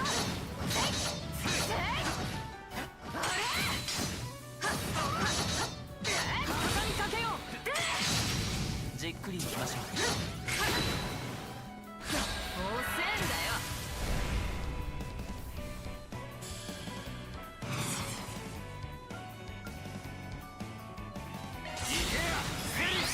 そこだ。逃しはしねえ。一気に行くぜ。おうよ。終わりだ。グランセルテンデ。チャンスだ。ブーストのチャンスだよ。ステータスを表示するね。ぶちかますぜ。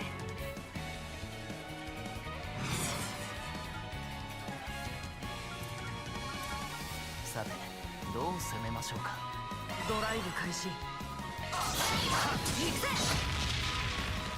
続けやリオン。おまけだよ。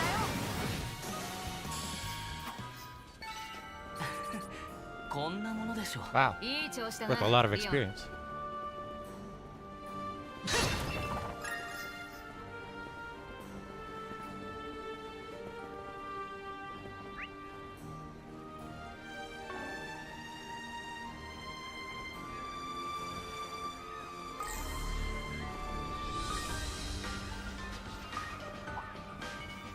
行きますよ。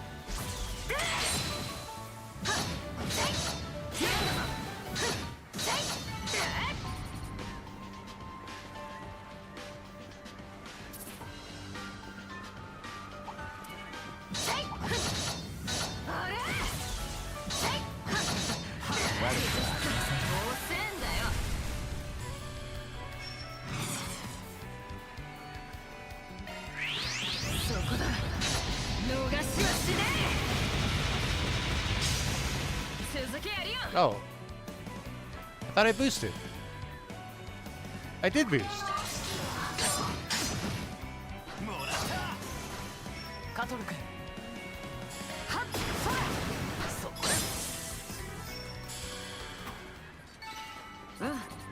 うん、いいデータが取れたかな。悪くありませんね、カトル君。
メンテナンス開始。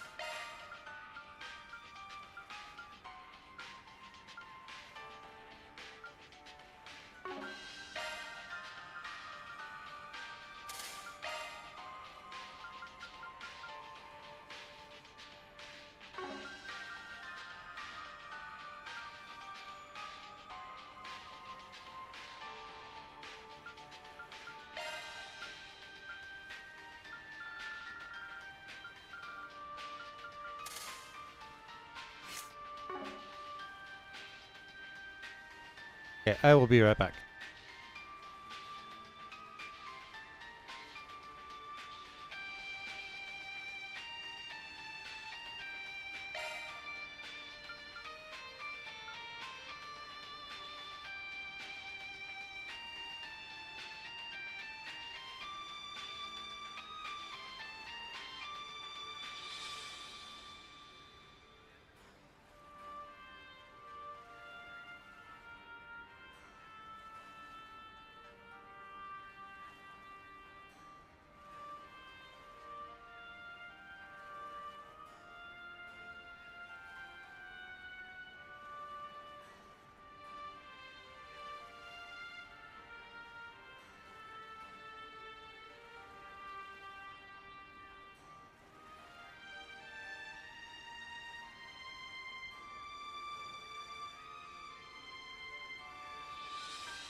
Alright, I'm back. Sorry about that.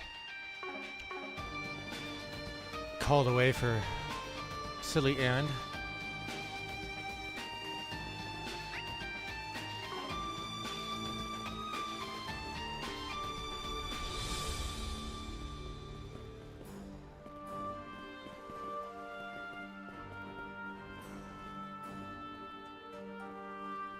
A lot of enemies. Wonder if I could get these guys to follow me.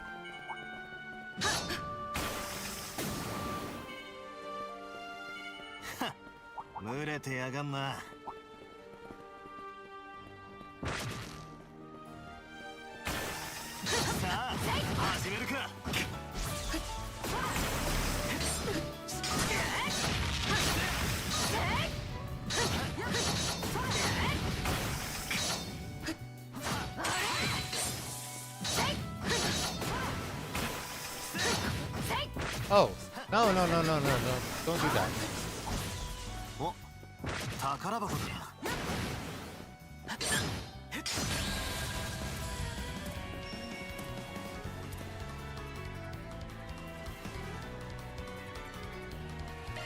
油断は禁物だよ。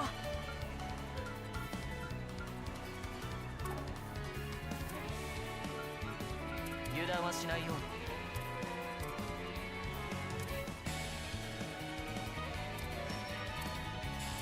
気張ってけよ。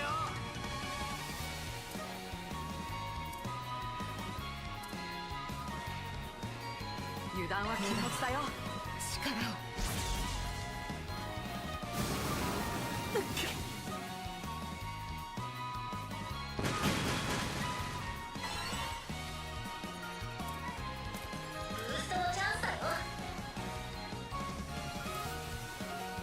何か来る。気をつけろ。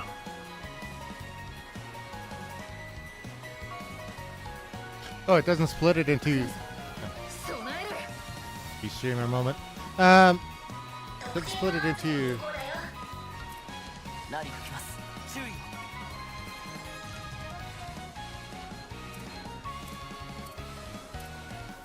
何か来る。気をつけろ。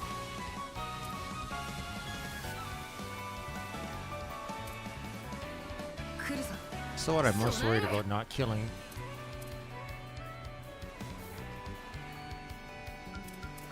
何か来ます。注意を。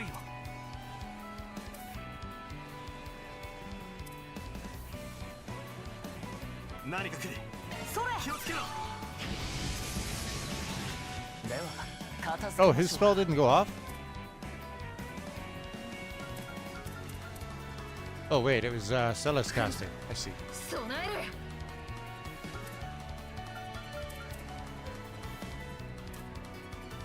何か来る。気をつけろ。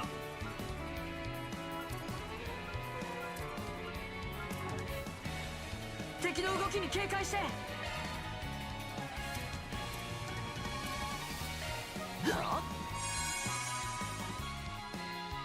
シールド展開。それ。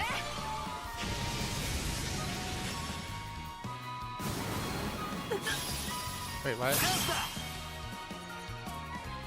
I mean, please tell me you can hit everything. 何か来ます。注意を。特定のアーツが有効よ。敵の動きに警戒して。覚悟を決めな。バン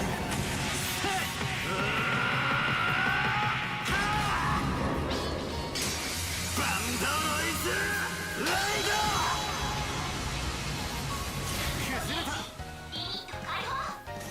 What? That's what I was afraid of. God damn it.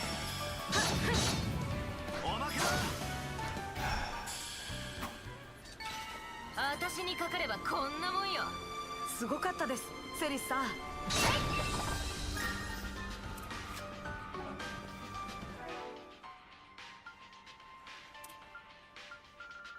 Because you get special art out of that, right? Celestial, yeah.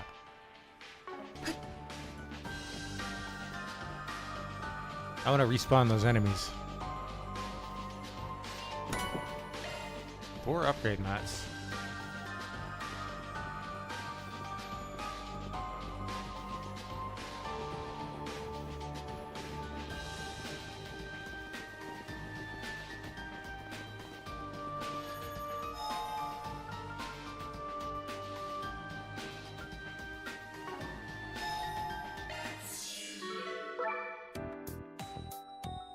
Oh, 待っとったで。チャージ開始。受け取り。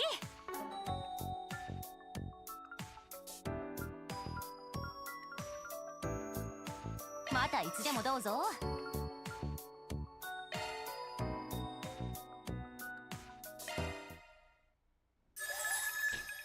Water Sepith is a bonus.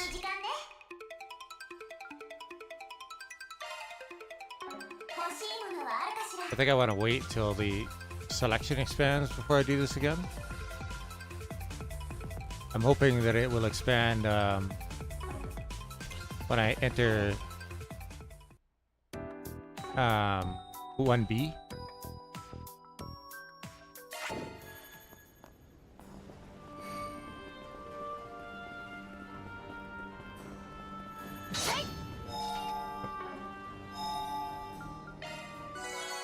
Yossha, 気合入ったぜ。バトルスタート。あれ？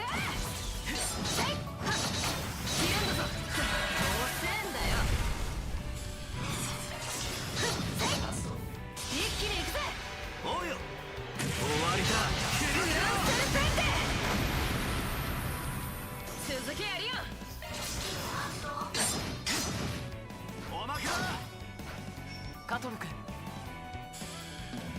ブーストのチャンスだよ。特定のアーツが有効だよ。ロックオン。照射。チャンスだ。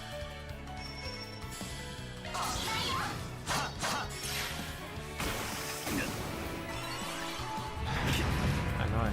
行くぜ。ここだ。かませや弟だ。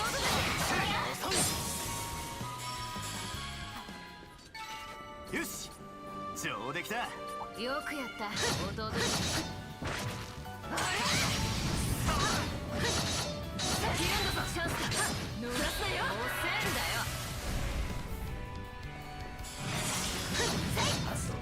続け。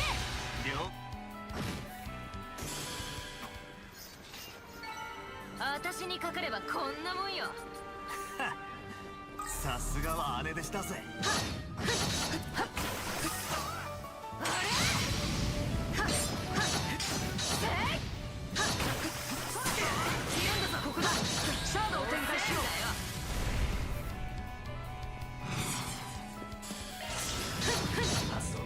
頼むぜ。了解。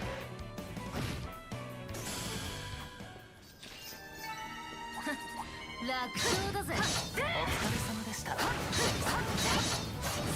したぜ。遅えんだよ。崩したぜ。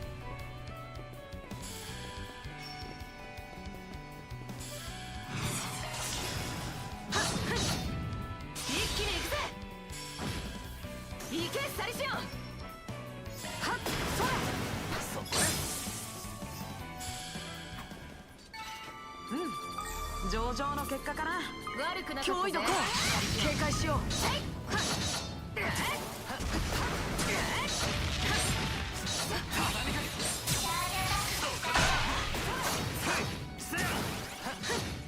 じっくり行きましょう。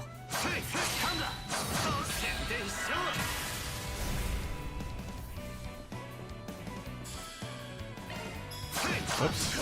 Blew it. Forgot to boost.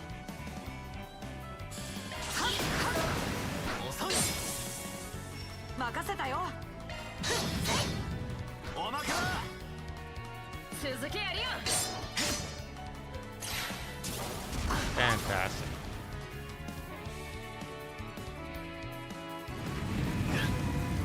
上等だ。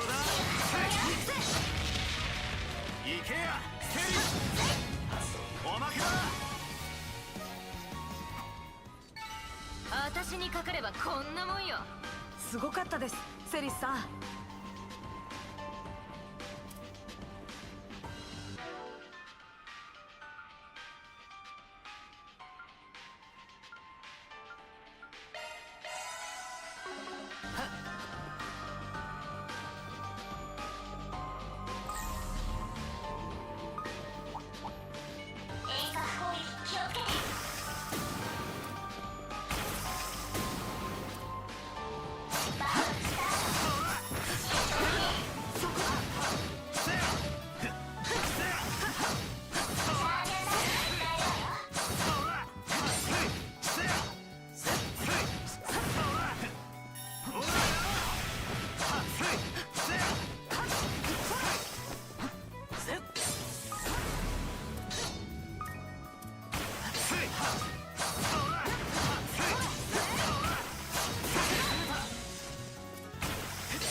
シャード先生の好機です。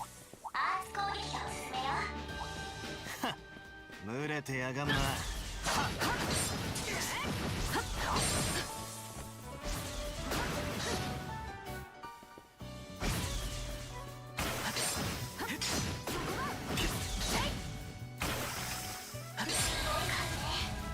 気をつけなさい。ブーストチャンス切れるわよ。ブースト全開よ。一気にかませや。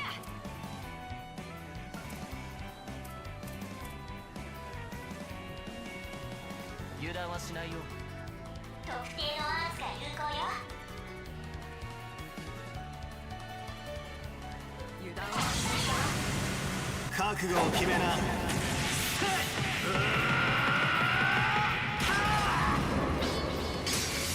ンドロイズライド。 There we go. よし、上出来だ。マンさんにしてはまあまあかと。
Oh, so this is just a scripted battle that I can avoid? That's slightly annoying. さて、どう攻めましょうか。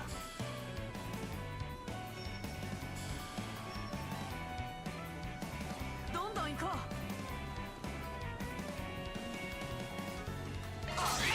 こっちだ。そらそら。こう切ってやつだ。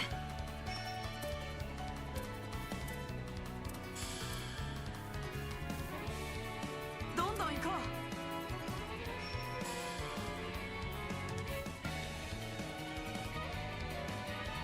さて、どう攻めましょうか。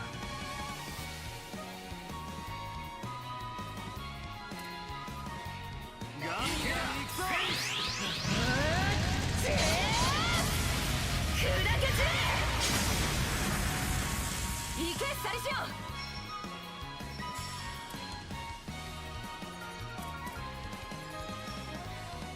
ガンガン行くぞ。コード送信。展開。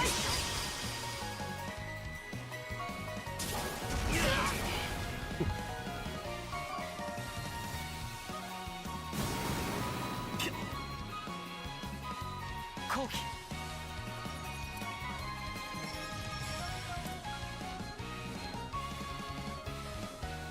ガンガン行くぞ。特定のアーツが有効です。ぶちかますぜ。最大です。特定のアーツ任せたよ。いてつくセレストリーン。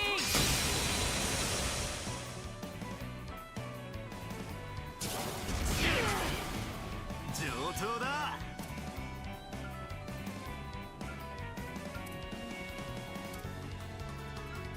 さてどう攻めましょうか。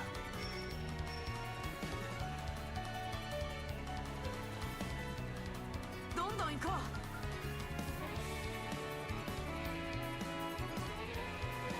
特定のアーツが有効よ。ぶちかますぜ。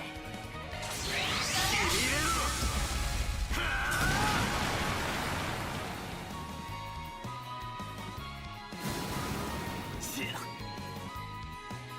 負けないよ。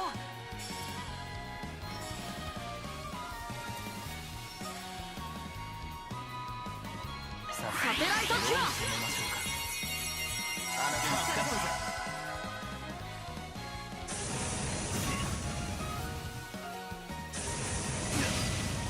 こう切ってやつだ。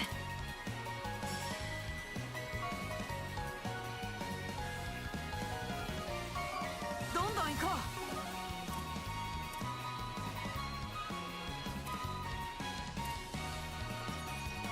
ガンガン行くぞ。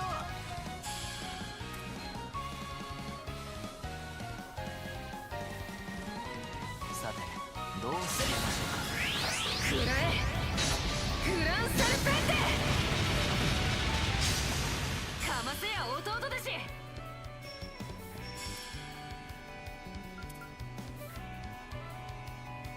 かませやアークライド。呪いぜ。くらいな。続けやリオン。さて本気でいきますか。う。どんどん行こ特定のアーツが有効です。そろそろ終わりにしましょうか。汚れし世界にとわなる性質をもたらせ。ニブルヘイム。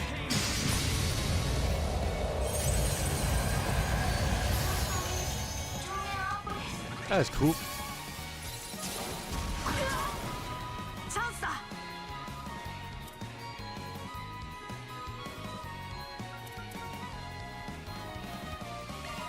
コード送信。展開。バンサー。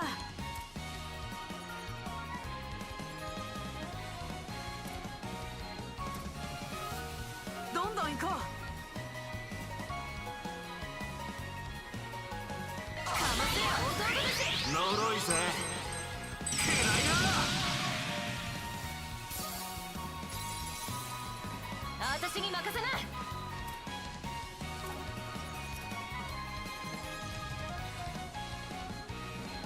ガンガン行くぞ。サーチ完了。どんどん行こう。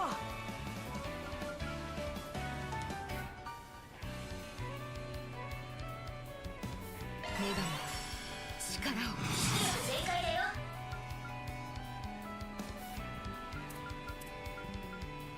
さてどう攻めましょうか。ドライブ開始。シールド展開。ドライブ開始。それ。セリスさん。では片付けましょうか。 What? How do you even miss something that big? バンサー。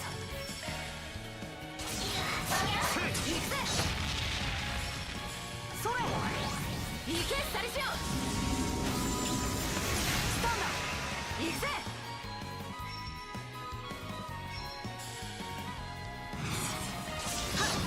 パスを。一気に行くぜ。いいぜ。終わりか。グランサルペンテ。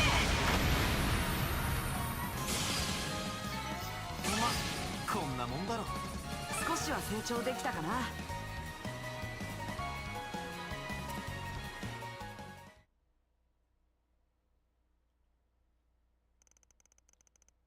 Ah.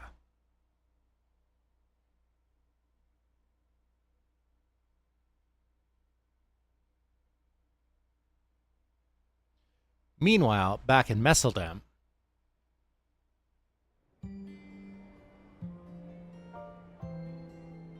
よーし、今のリハはいい感じじゃ。この熱量のままカメラを。もう少し下っ腹の呼吸を意識してみな。はい。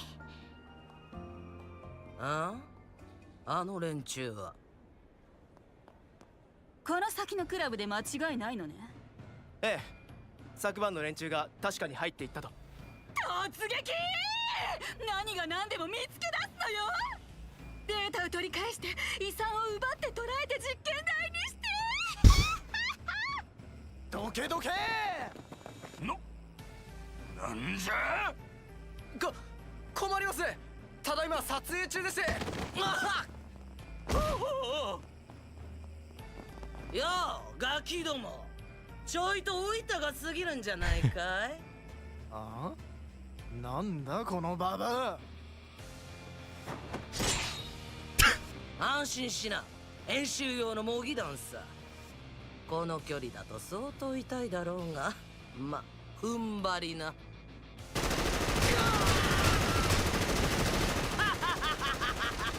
いいエキストラが入ったじゃないか。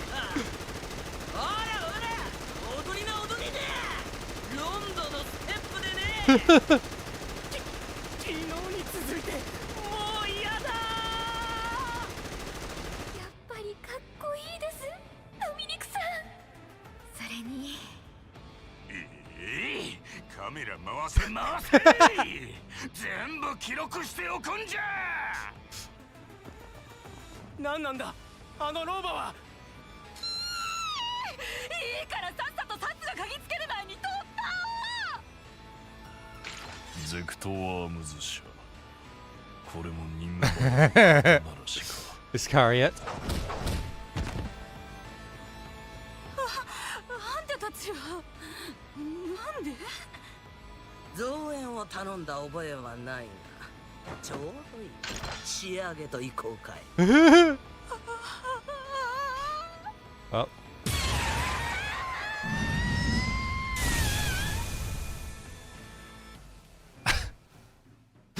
That wasn't what I was expecting at all. しても凄まじいわね。それが噂の聖魂の力ってわけ。別に常時聖魂を使ってるわけじゃねえさ。全力で解放することもめったにねえしな。詳細は伏せますが、本来人には過ぎた力、必要がなければ奮いたくはないものですから。やれやれ、頼もしい限りだぜ。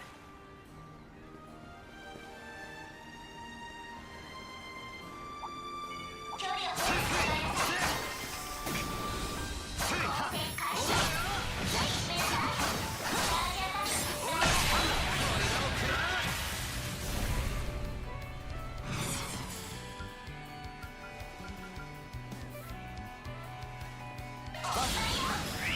呪いぜ。暗いな。畳みかけるぞ。お相手は切り刻め。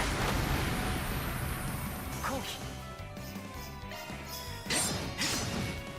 もらった。セリスさん。もらった。行けサリシオン。はっそら。そこ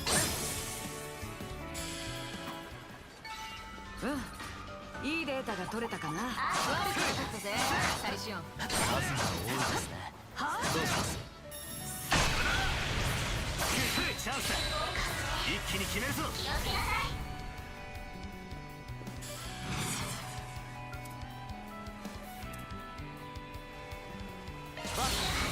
レイジングブースター。畳みかけるぞ。お相手は切り刻め。後期もらった。カトル君。Are you kidding me? お前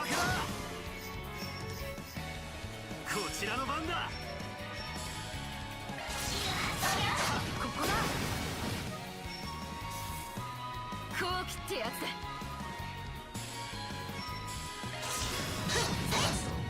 ここだ。 Sella sure is strong. 楽勝だぜ。さすがは姉でしたぜ。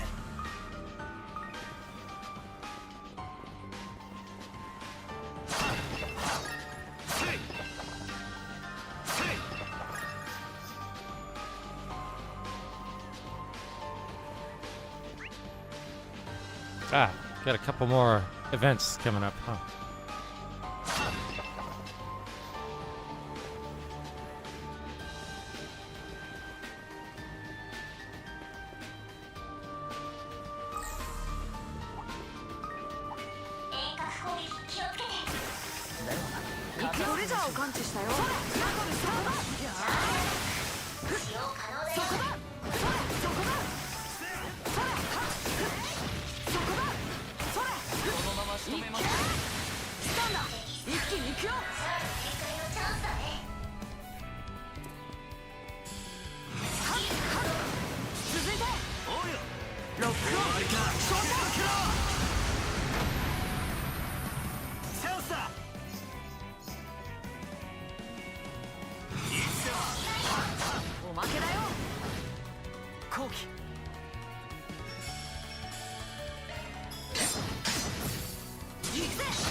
私にかかればこんなもんよ。お疲れ様でした、セリスさん。 Nice.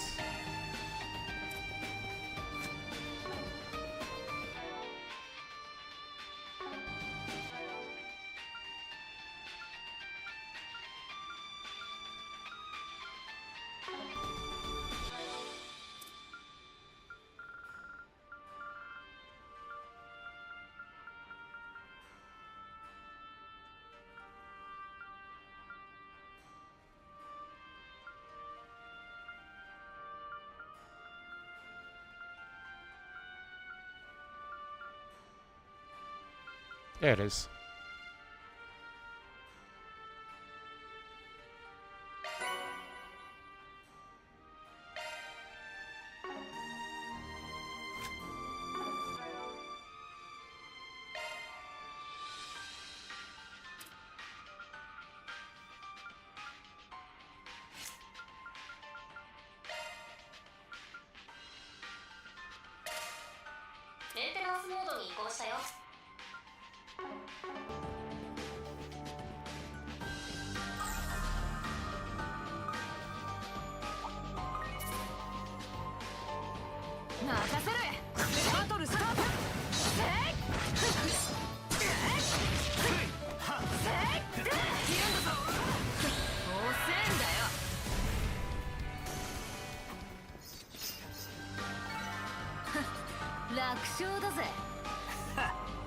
さすがは姉でしたぜ。わらわら嫌がる。気をつけて。かける。崩したぜ。偽の好機です。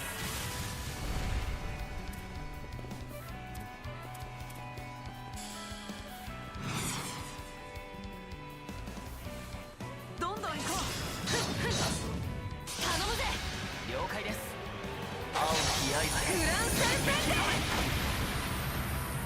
かませや弟だし。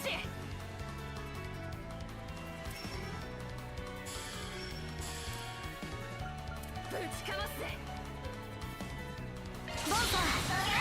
こっちだ。そらそら。行け、カトル。ブーストのチャンスだよ。一気にかませや。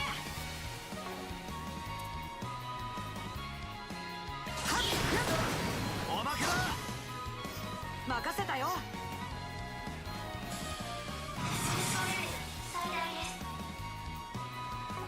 No, I don't want to use my. I don't want to use that all up.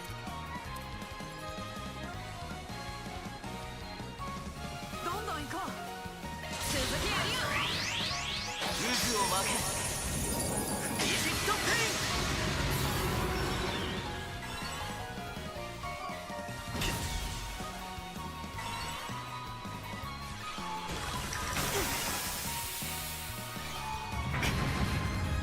こう切ってやつだ。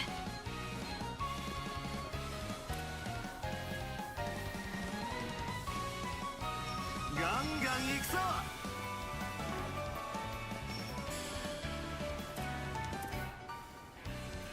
さて。 Her attack has a big AoE. Just her like normal physical attack. そこだ。かませや弟だし。ブーストチャンス消えろよ。呪いぜ。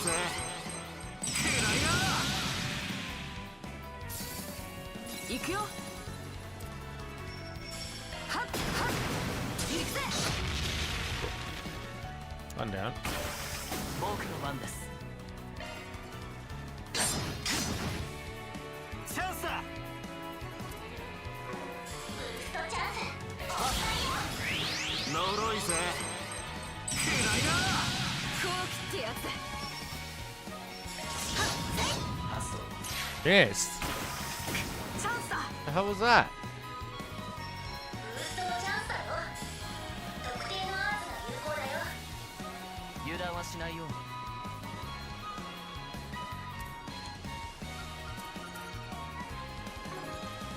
決まってけよ。特定のアーツが有効だよ。一気にかませや。 Oh, that's シールド kind 展 of 開。では片付け。おまけだ。チャンスだ。はっおまけだ。うん。いいデータが取れ。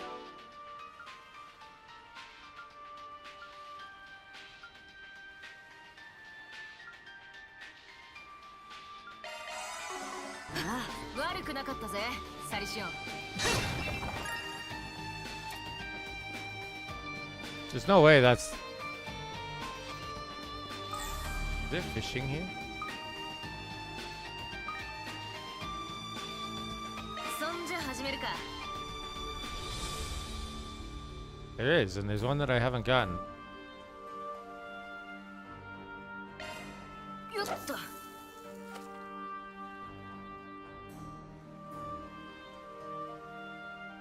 来た来た。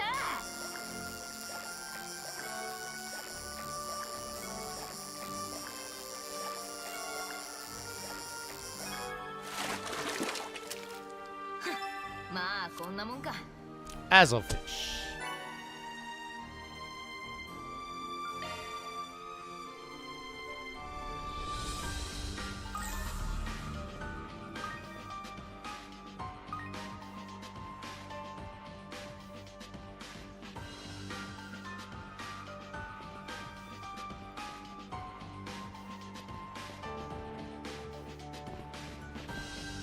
Gotta say, I didn't expect you guys to be so gung-ho about this legacy business. Chasing down wild rumors doesn't seem like your style. Well, the situation is a bit more involved than that. In what sense? Kinda concerns you guys, so I guess we might as well come clean. But how about we send that big lug packing first?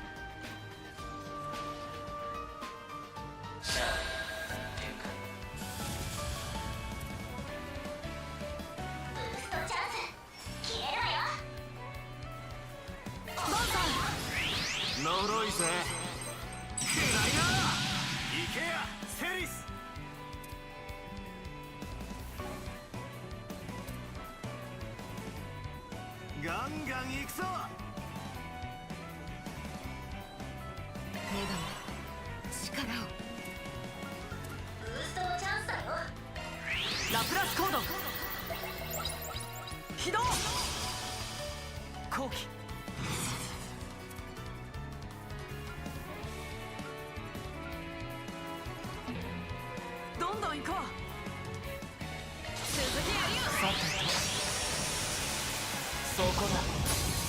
終わりです。 Miss. And he can ranged counter? The heck is this? それゼリスさん、行くぜ。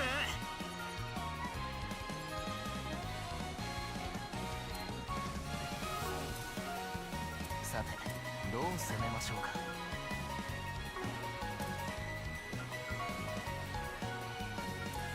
どんどん行こう。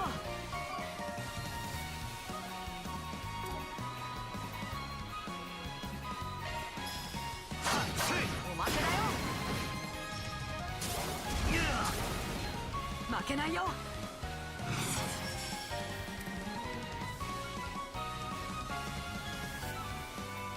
さてどう攻めましょうか。ドライブ開始。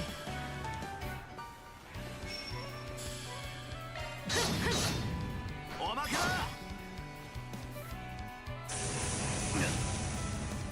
それカトル君、では片付けましょうか。さて本気でいきますか。犬よ。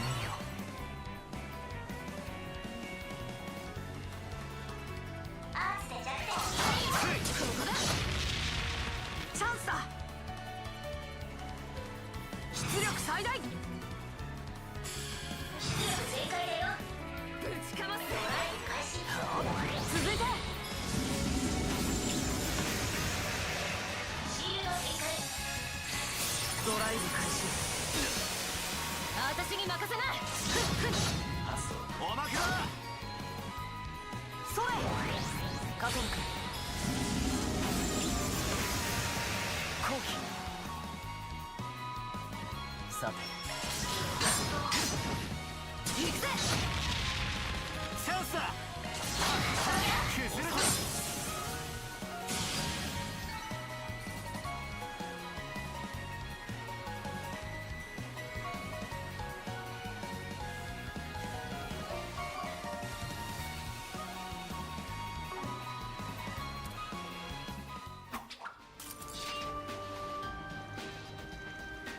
That takes care of that. Now, back to what I was saying. We recovered a bunch of artifacts back during that crap with the Genesis Tower. But before we could bring them back to Arteria, they up and vanished on us. But vanished? Between Dante's and those 3 Garden Overseers, that's a decent number of artifacts. Indeed. Fearing a potential crisis, the upper echelon of the church dispatched us to investigate their whereabouts. That don't exactly bode well. Yeah, but with the way those things work, not just anyone can use them. That's one plus, at least. So there's a chance Almada's artifacts are a part of their legacy. We'll find out for ourselves soon enough.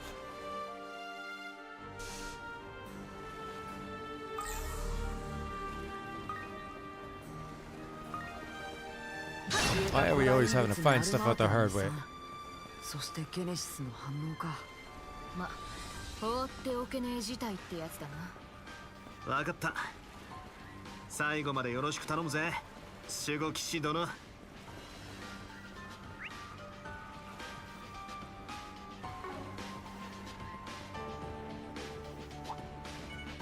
きますよ。あれせいそれせい崩したぜ。もうせんだよ。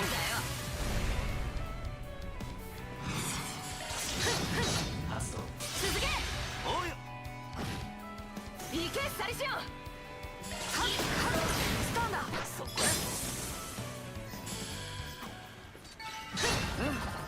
いいデータが取れたかな。悪くありませんね、カトル君。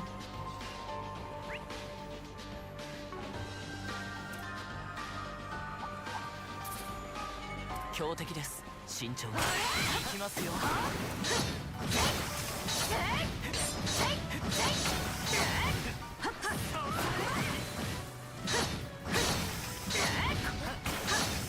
落ち着いてる。崩したぜ。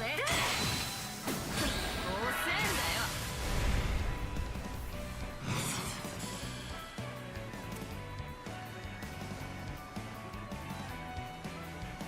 油断はしないように。続いてそこだ逃しはしねえ続け了解ロックオン照射グランセルペンテかませや弟だし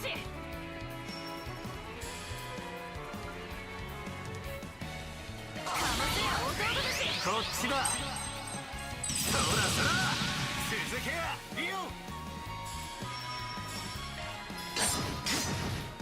おまけだカトル君はっはっ行くぜ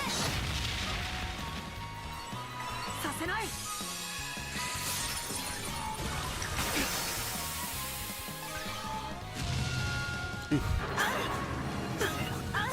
行くぜブーストチャンス消えろよ呪いぜくらいな行けや Range counter, man. おまけだよ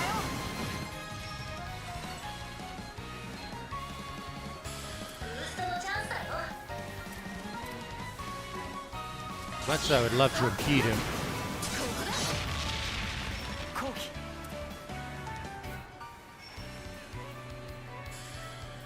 続いて Whoops. 渦を巻けビジットペ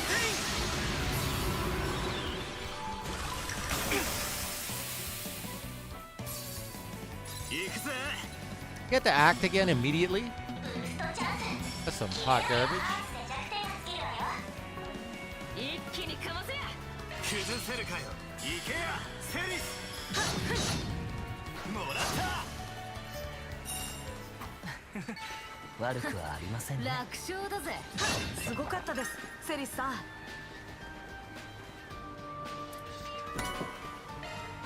Zarum powder. You got a boss fight coming up?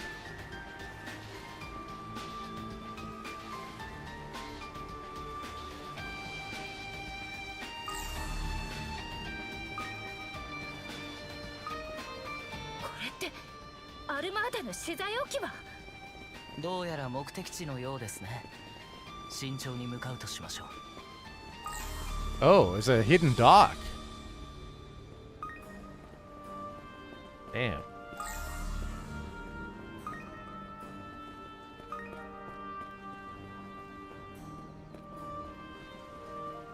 一息つけそうだな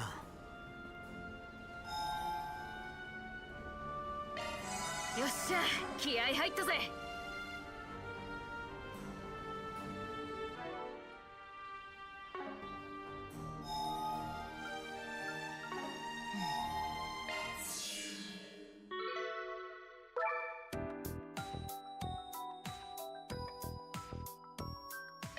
お待っとったで曲の変更やね任しときリクエストを受け付けたで了解やA 曲へリクエストを受け付けたでご希望通りに変更完了や了解や A 曲選んだなリクエストを受け付けたで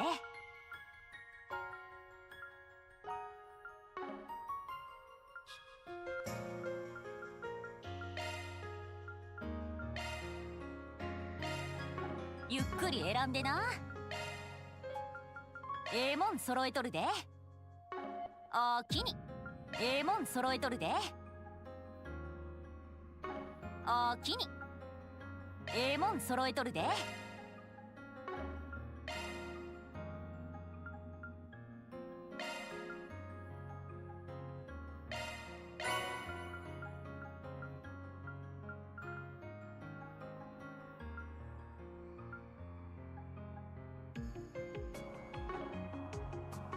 おおきにええもん揃えとるで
毎度あり。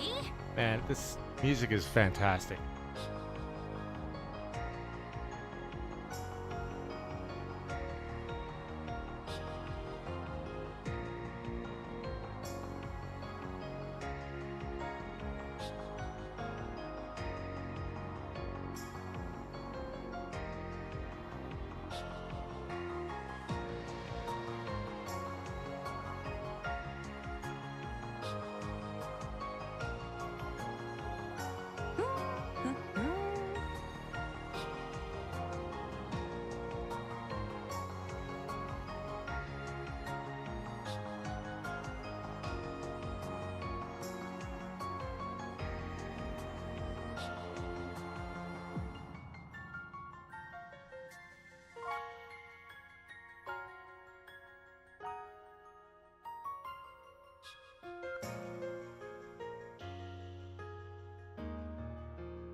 Okay.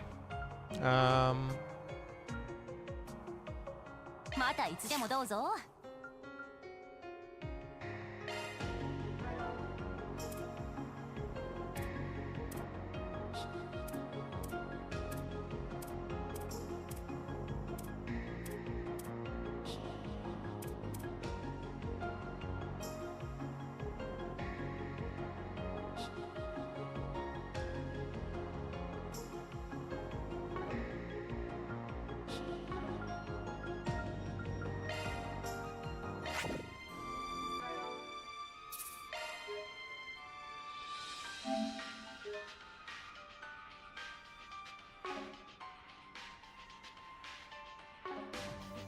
Wait, did I use my CP?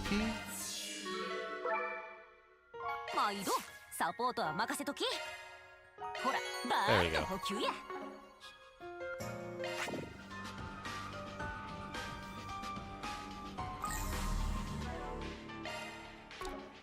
Oh, time to walk into.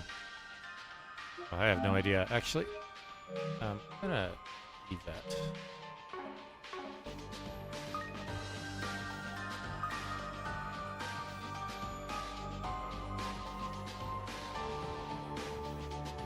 さて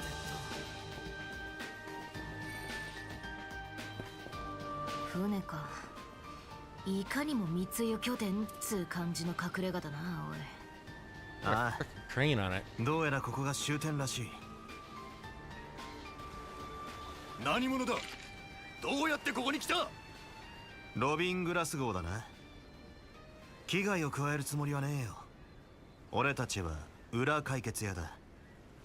少しばかり聞きたいことがあってな。何。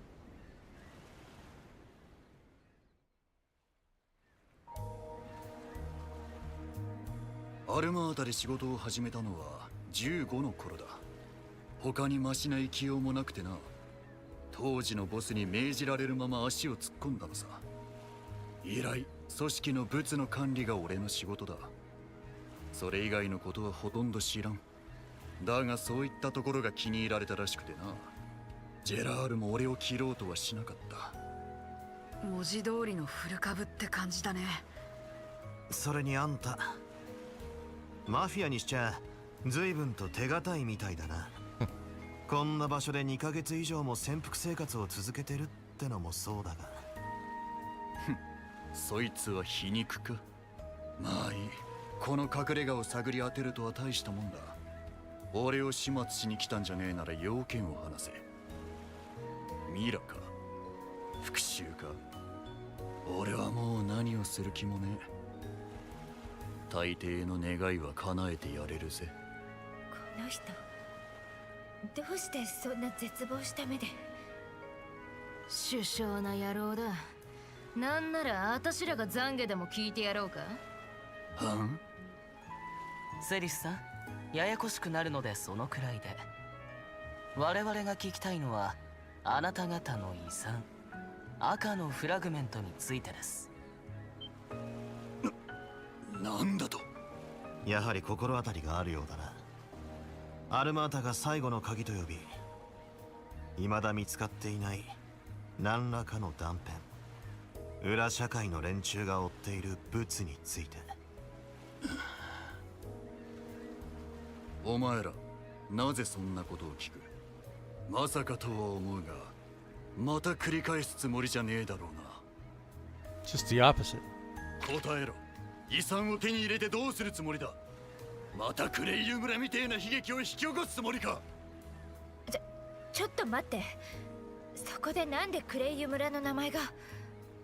まさか関係しているの？あの事件と。反応兵器で村を丸ごと消し飛ばしやがった。アルマータ最悪の事件だが、それと関係があるとなると、ますますもって見過ごせねえ物みてえだな。そしててめえはそこまで関わってるってことだな。俺みてえなドブネズミにも通すべき筋ってもんはある。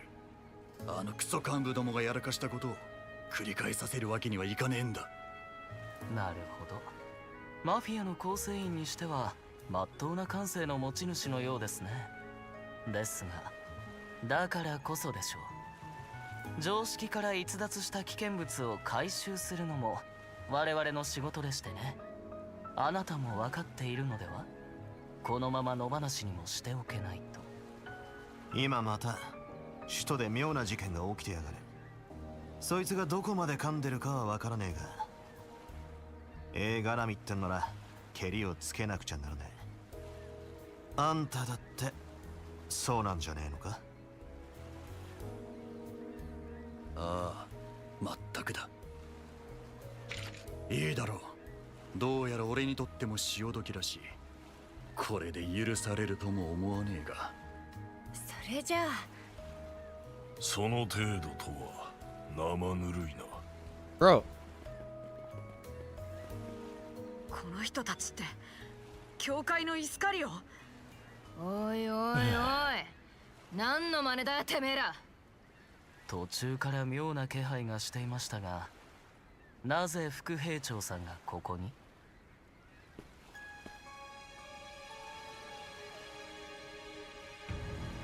オルテシア教にバルタザール教、裏解決屋までこのような場所でまみえるとは。しかしながら現在は任務の遂行中。邪魔だけはしないでいただこう。任務だ？横からしゃしゃり出てんのはそっちだろうが。まさかとは思うが、あんた知れたことはその男の断罪だ。アルマータの構成員ロビン・グラスコーはあの日クレイユ村までトラックを走らせている。あの惨劇を引き起こした反応兵器、それを運んだ男で間違いあるまい。そうだったんだ。だからってそれは命令されたからでしょ。反応兵器のことだってきっと知らずに。そうだ、俺は何も知らなかった。あの球体が何なのか、その時はまだな。だが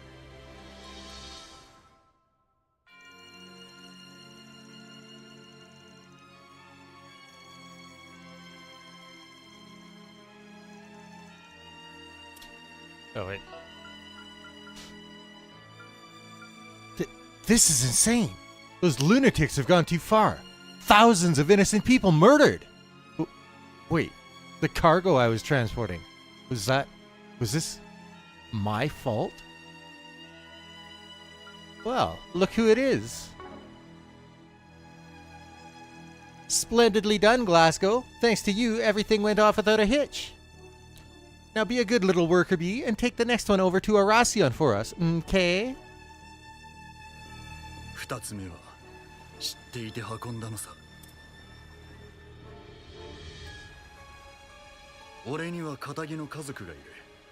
もし期限を損ねれば必ず報復される。だからその日のうちにターヤとは別れた。息子ともども故郷に帰し、俺は仕事に戻った。おっさん。そうと知りつつ計画を実行したことに違いはあるまい。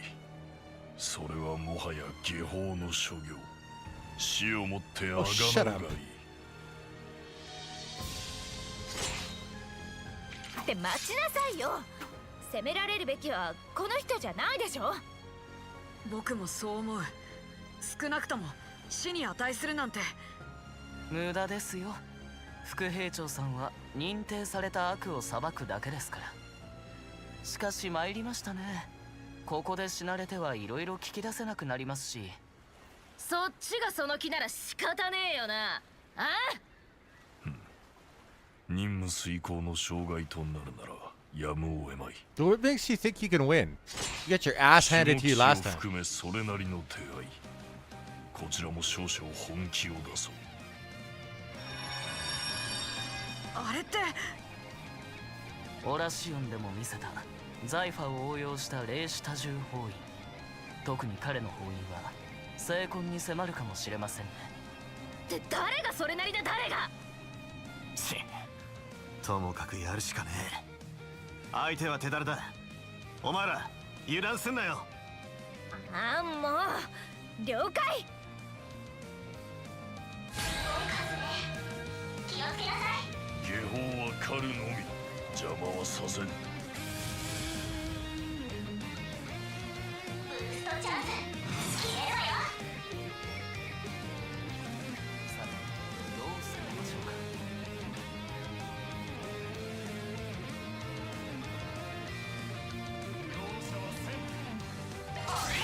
呪いぜ。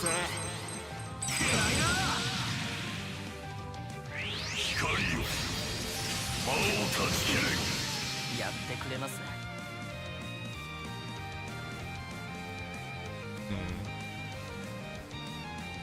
来るさあ本気でいきますか。ガンガン行くぞ。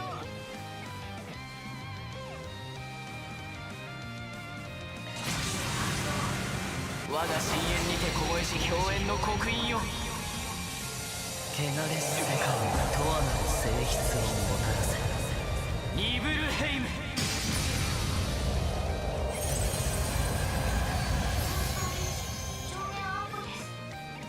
9 turns freeze? Holy! 負けないよ。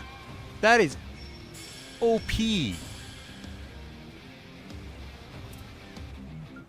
Like, ridiculously OP.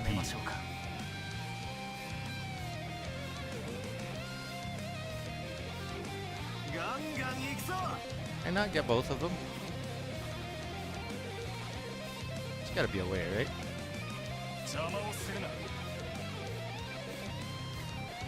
There we go. ラプラスコード起動。後期ってやつだ。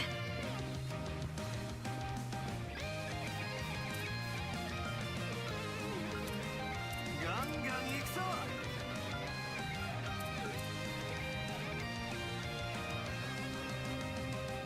どんどん行こう。それセリさん。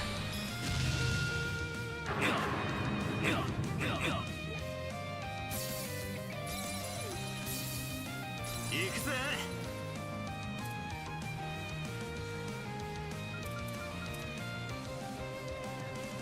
どんどん行こう。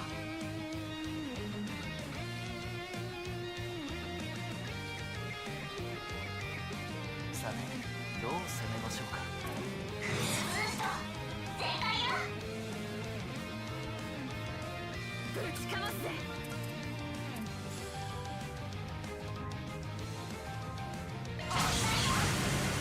しまいにしようぜ。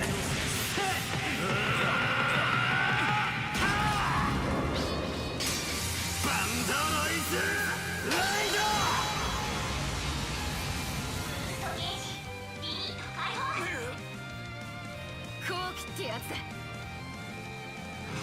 覚悟はい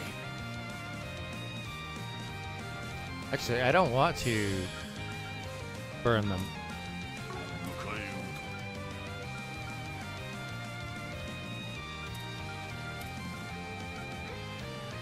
うガンガン行くぞ。女神力を。チャンスだ。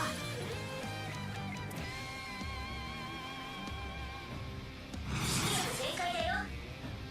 ぶちかますぜ。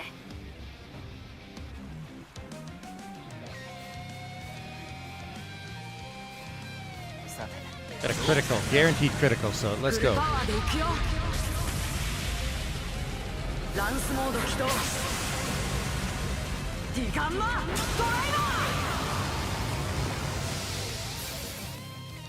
ー。さすがに手強いな。ブーストゲージ限界突破だ。シールド展開。チャンスだ。クルーブースト全開よ。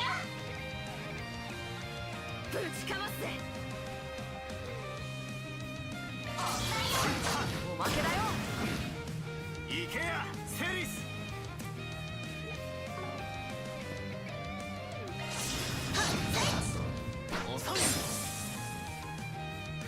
聖典よ、我らに加護を。僕の番です。 Okay. さて本気でいきますか。来るがいい。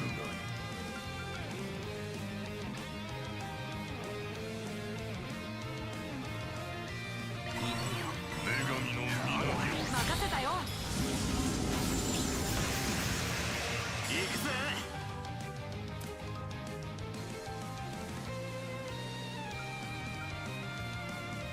敵の動きに警戒して。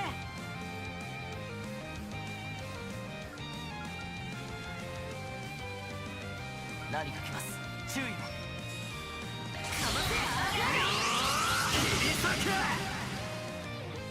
光よ、魔王断ち切れ。そこまでだ。出力最大。ガンガン行くぞ。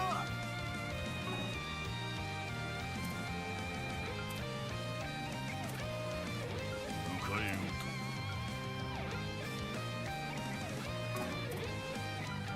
と。ドライブ開始。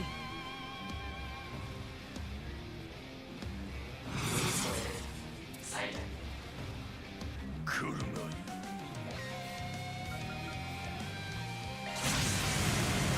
とっておきだぜ。その身に刻みや。暗き魔を食らう炎のアギトとなれ。ピアンマミスガイド。続けやりよ。 Didn't cause much damage, but it did burn them. 本気でいきますか。迎えようと。女神。それ。加藤君。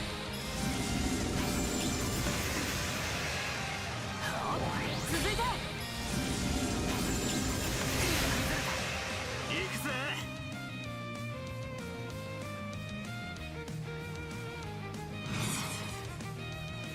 さてどう攻めましょうか。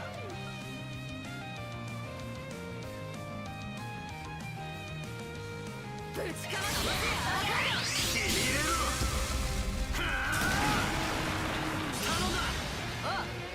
終わりか。行け。 Did some damage. 出力最大。ガンガン行くぞ。やっほら畳みかけよう。了解です。ロックオン。青き操作。切り刻め。続いて。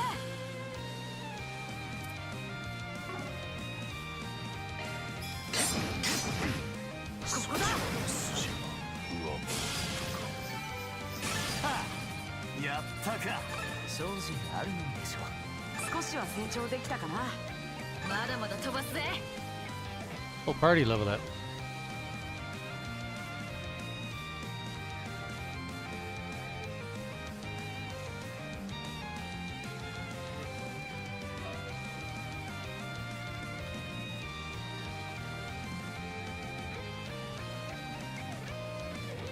That's not very good drops.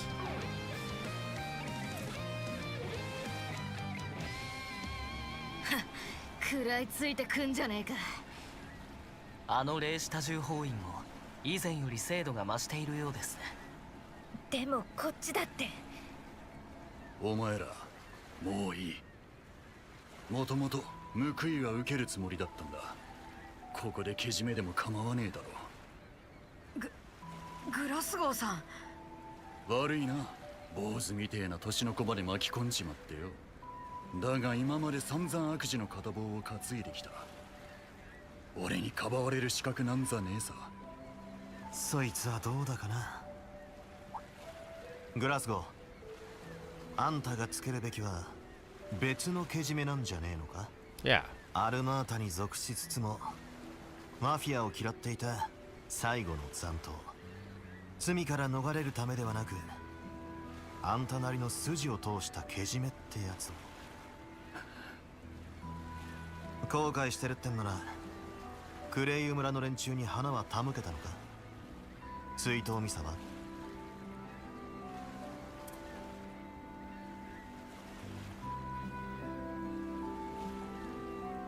A の資金の流れは完全には解明されてね。あんたにしかわからないことが山ほどあるはずだ。まだやることはあるんじゃねえか。バンさん。まあ簡単には償えない罪だからこそやるべきことがあるわよね。やれやれ。ちょいと強引だが言うじゃねえか、弟弟子。おいクソ坊主ども、こいつはあたしらの方で引き取らせてもらう。言っておくが、先に手をつけた以上は絶対にだ。この意味てめえらもわかるよな。ほう。そちらとの小競り合いは珍しくありませんが、大抵の場合落としどころとしては先行していた側が優先されるケースが多いはず。ならばここは我々に任せていただきましょうか。結果に納得できればよし、できなければ改めて介入を試みればいい。精魂に頼りきりの守護騎士殿が交渉を持ちかけてくるとは意外だったが。ああ、文句でもあんのか。よかろう。この場は預けよう。九段の遺産についても。Okay. ただし心することだ。取りこぼしがあれば我々が手を下すと。I didn't expect her to give up that easy.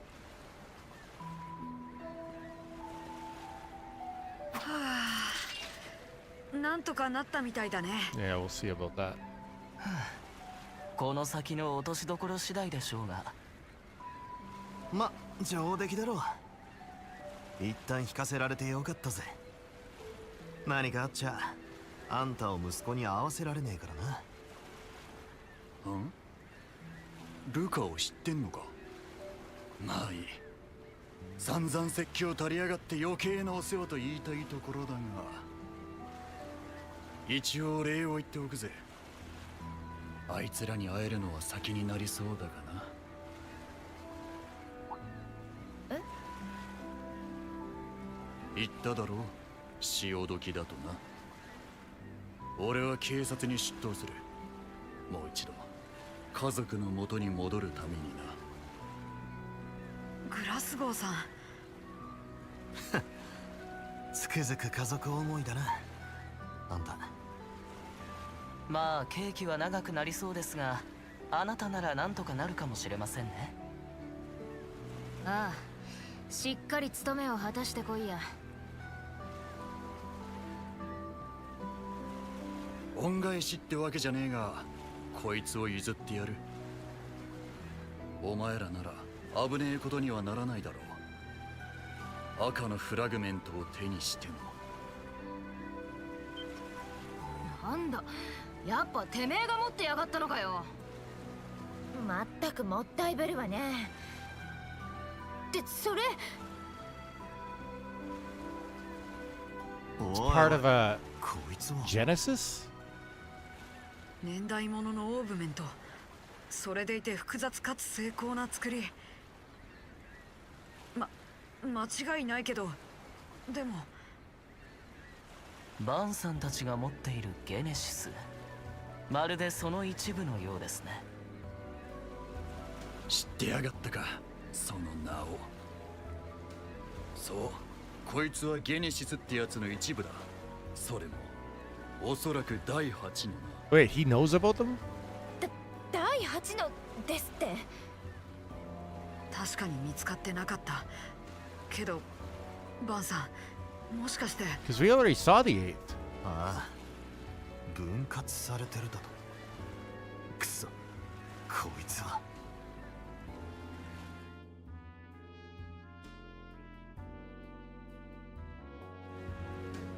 先生からざっくりとは聞いてるが、アルマータはそのゲネシスってのを集めてたらしいな。ああ、俺も理由は知らなかったが、ボスのジェラール直々の指示らしくてな。配下を動かして長い間探させていた。だが最後の一つは結局見つからず、あのデスゲームの前日に一部のみが俺の元に送られてきたのさ。それが最後の鍵、赤のフラグメントですか。古代遺物ではないものの超常的な現象を引き起こすそうですが。詳しくは知らねえが、ゲネシスってのは反応兵器を生み出すきっかけにもなったんだろう。このかけら自体に大した力はなさそうだが、何の保証もねえ。形からして外角の一部みたいだしな。他のかけらと組み合わさった時にどうなるかも。まさかとは思うが、アークライド、他のかけらに心当たりがあんのかよ。ああ、まあな。だが確証はない。確かめる必要がありそうだ。グラスコ、他に情報はねえのか。そいつにまつわる話なら何でもいい。ああ、そういやラングポート方面で似た噂があったが、 Really? そのあたりの資料は置いてきちまったな。確か家の書斎にあったはずだが。 Luca's got 家 it. の書斎？それってどこかで。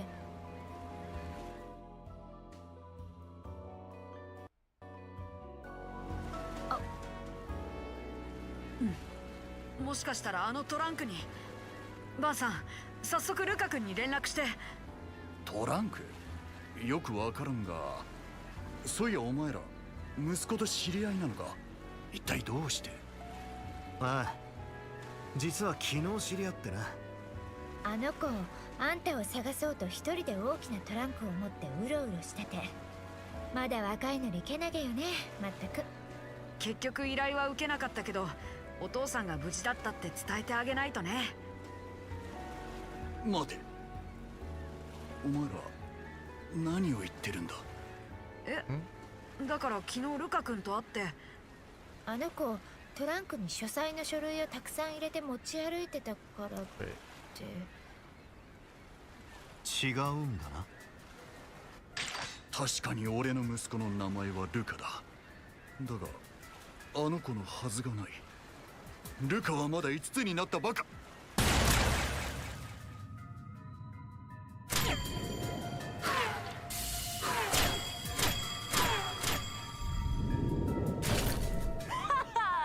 外角ゲット。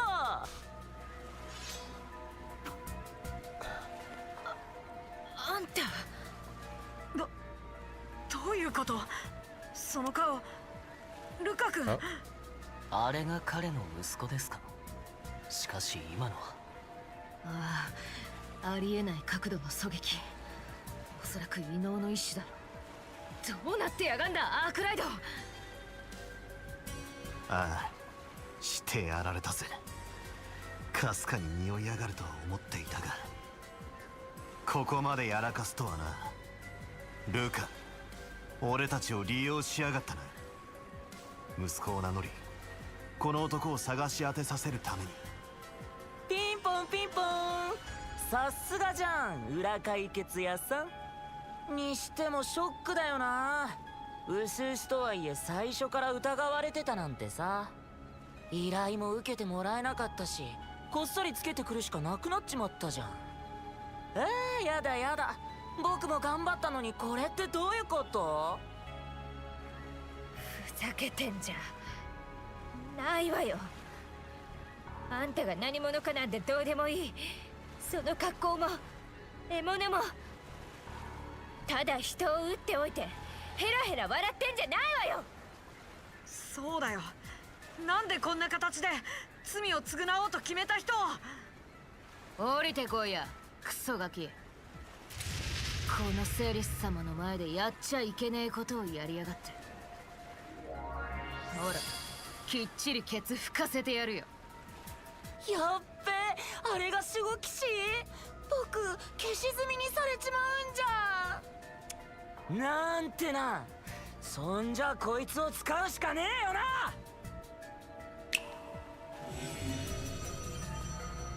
人形兵器。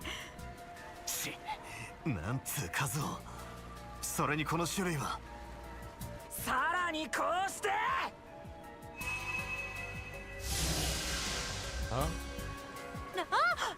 強化された。あの外角にそのような力が。異能といい油断できませんよセリスさん。誰に言ってやがる。全部畳んでやるよクソガキともどもな。 Ix is the glinting bullet. 改めて僕の名前はイクス。 Ix. せっかく外角を手に入れたしさ、少しは使ってみたいってのが人情だよな。遊んでよお兄さんたち。綺麗な蜂の巣にしてやるからさ。まがまがしい殺気。上等だ。お仕置きしてやるからかかってきやがれ。さあ覚悟しなさい。気をつけなさい。僕の講談から逃げられっかよ。 I actually wasn't expecting to get into another fight so soon. どんどん行こう。 I blew a lot of my CP on that last one, but I didn't need to. ぶちかますぜ。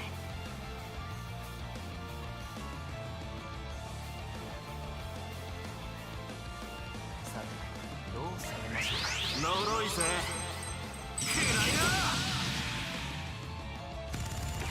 そこまでだ。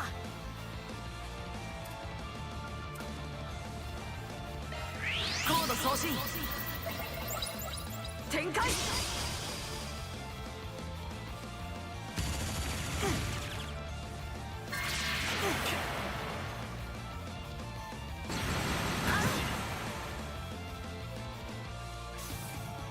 こう切ってやつだ。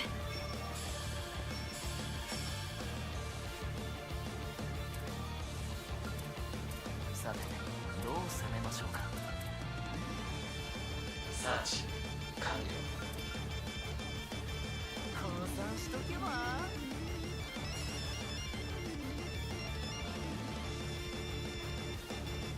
どんどん行こ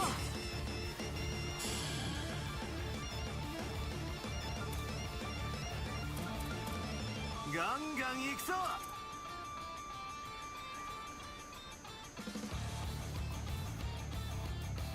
さてどう攻めましょうか。それ続いて。では片付けましょうか。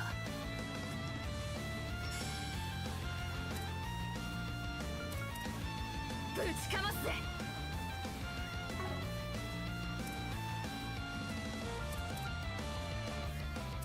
ガンガン行くぞ。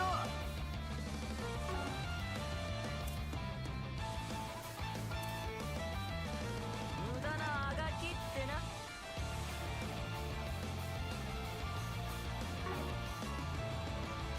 ぶちかますぜ。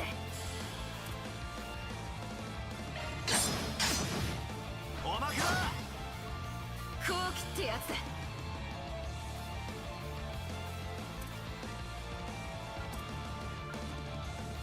ガンガン行くぞ。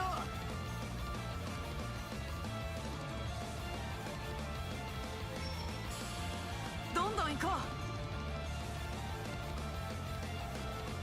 任せたよ。覚悟しろよ。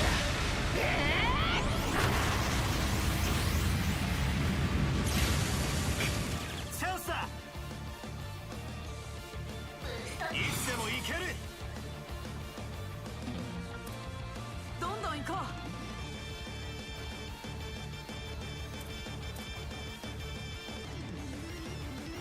さてどう攻めましょうか。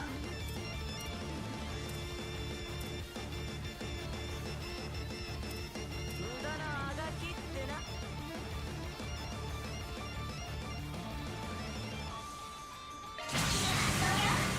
しまいにしようぜ。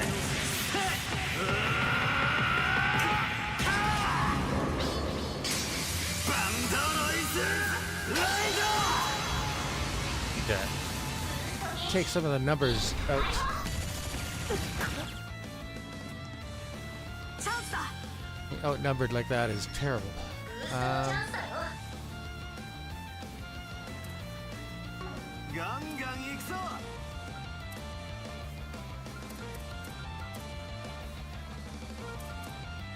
ぶちかますぜ。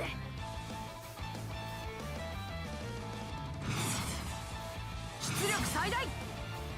さてどう攻めましょうか。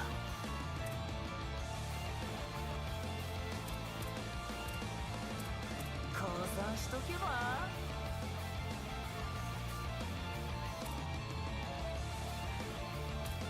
ドライブ開始。来た来た。 Arts damage and arts resistance. こいつは効くぜ。肉潮バイト。僕の番です。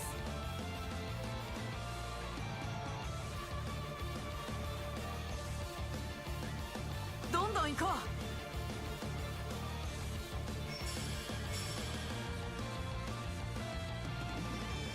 無駄なあがきってな。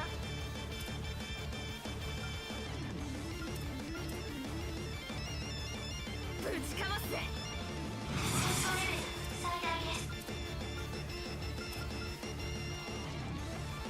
う。どんどん行こう。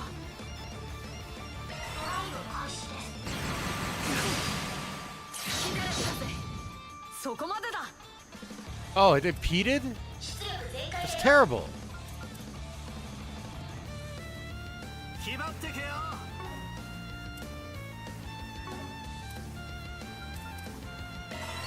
シールド展開。ドライブ開始。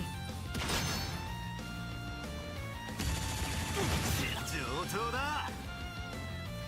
フルブースト全開よ。一気にかませや。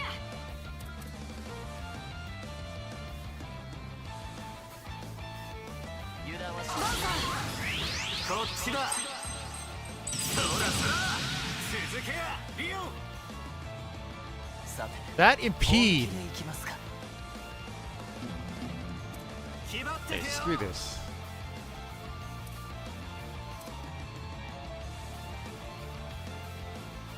一気にかませや。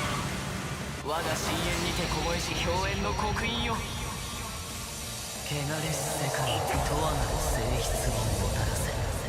ニブルヘイム。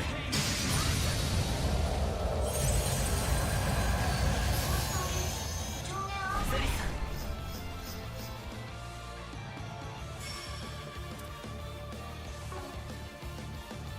どんどん行こう。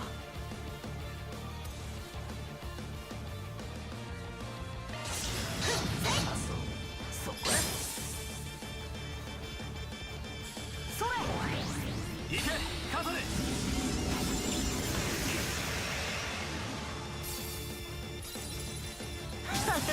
ダンスと行くかよ。そらそらそら。 Does some damage. 負けないよ。出力最大。油断はしないように。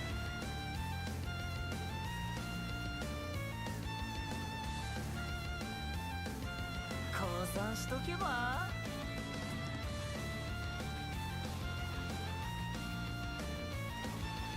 気張ってけよ。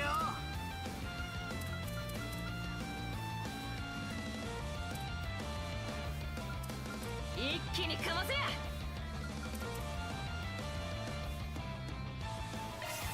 God. バンさん Yeah, the last thing we need is him getting a critical. 油断はしないよう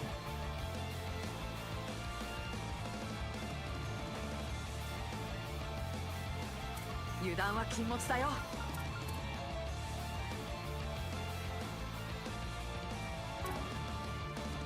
降参しとけば。あとは任せた。主役の出番ね。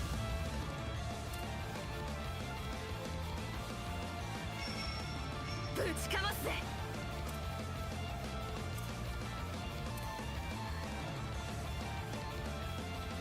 どんどん行こう。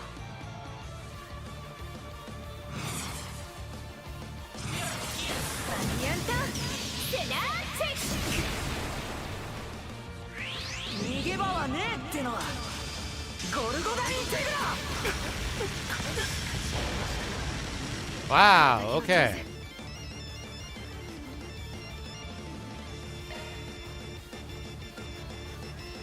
降参しとけば。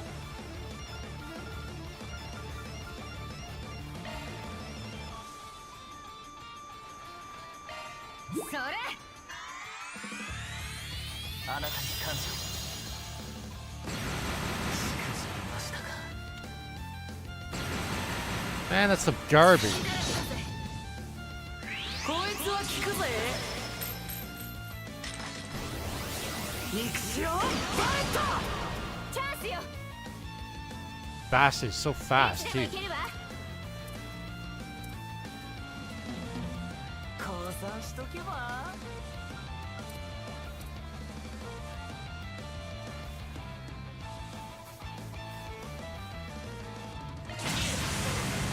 Yeah. 華麗なるショーが始まるよ。覚悟はいい？酔いしれなさい。グリムナイトワルツ。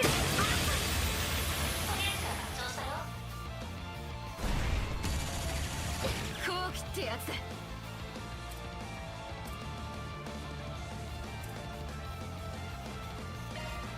降参しとけば。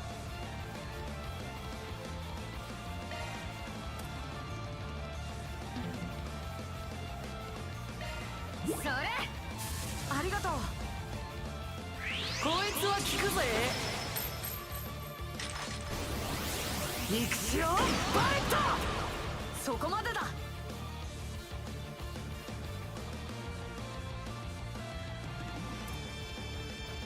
降参しとけば。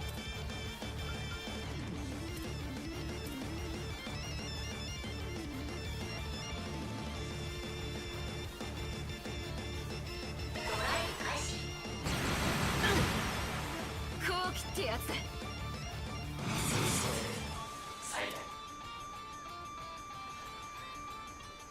無駄なあがきってな。 If I bring him back, he's just gonna die again. それ。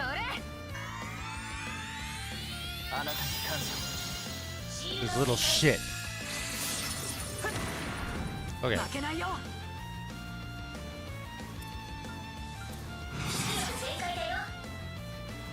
一気にかませ。コード送信。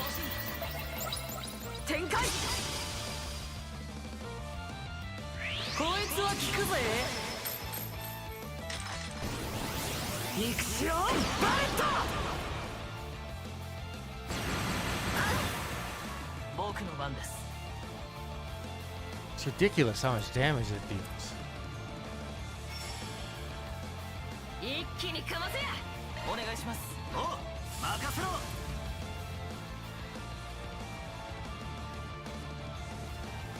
やっちゃいなさい。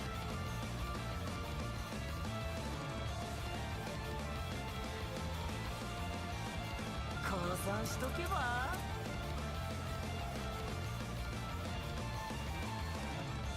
いつでも行ける。一気にかませや。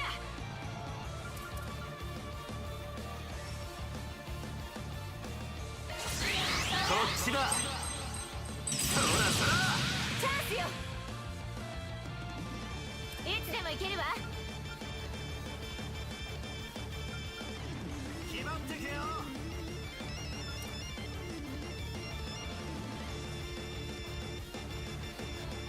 油断は禁物だよ。剣より勝てるわ。舞台の幕を開けるわよ。ゴーグリムキャッツ。行くわよ。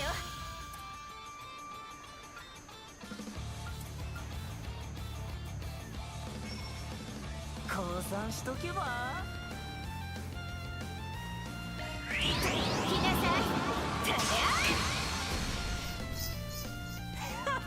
い。やるじゃん。任せたわ。覚悟はいいわ。油断は禁物だよ。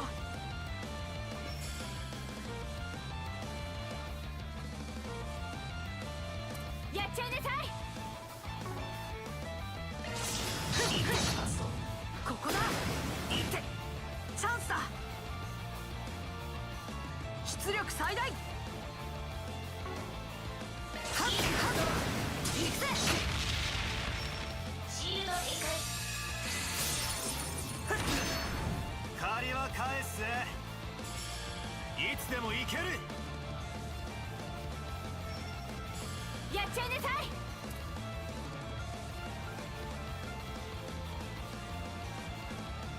決めて。こっちだ。そらそら。来た来た。私に任せな。覚悟はいいわ。油断は禁物だよ。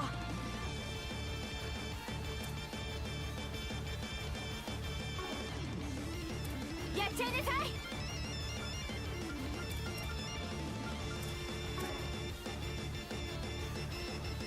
決まってけよ。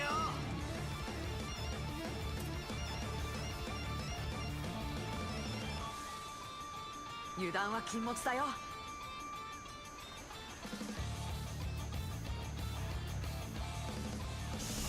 やっちゃいなさい。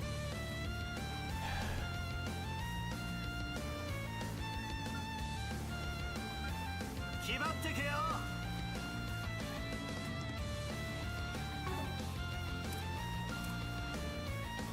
油断は禁物だよ。 Are you kidding me? させない。 Such terrible timing for a miss. チャンスだ。フルブースト全開よ。一気にかませや。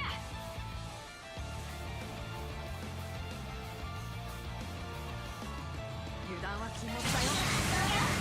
覚悟を決めな。バ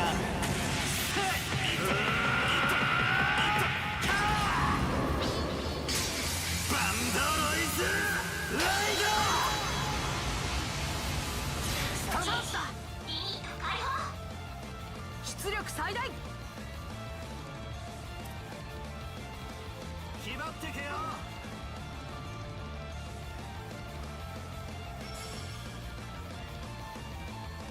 やっちゃいなさい。はっ畳みかけよいいわよ。う。ロックオン。ソーダーでジュディスさん。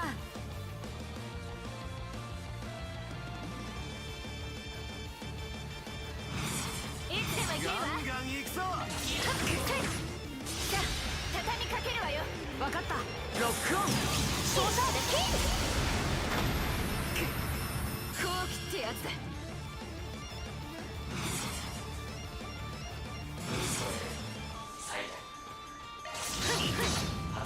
一気に行くぜ。了解。ロックオン。操作フランセルペンデ。ああ、今日はここまでだな。まだまだ飛ばすぜ。 That was a struggle.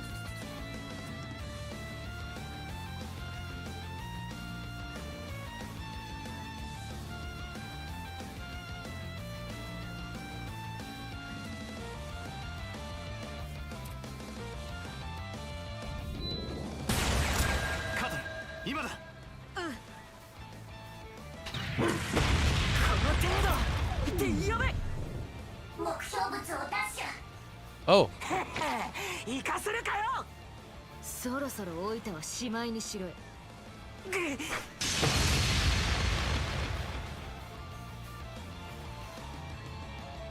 damn. ああ、もうゲームセットってやつ。しょうがねえけど今日のところはこれくらいで。いくつっつったな。このゲネシスの外郭コア部分は首都のやつが持ってるんだな。やれやれ、参っちまうぜ。ほんと油断も隙もねえよな、裏解決やって。これ以上は計画に支障が出ちまうか。ってわけで僕はこれで一応目的も果たしたしな。待ちなさいよ。逃がしましたか。年派もいかぬ割に恐るべき使い手でしたが。あの異能も含めて素性が気になりやがるが、いや今はそれより私らで見とってやらねえとな。ああ、急所に一発。助けられるなら助けてやりたかったが。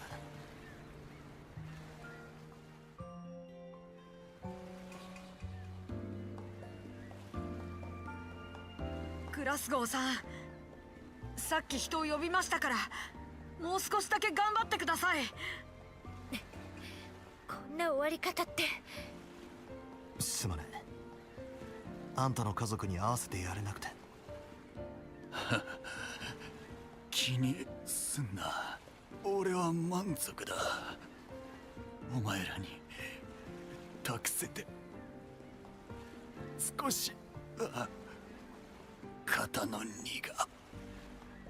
ターヤ、ルカ、これでもうお前らに危険は。どうか安心して幸せに。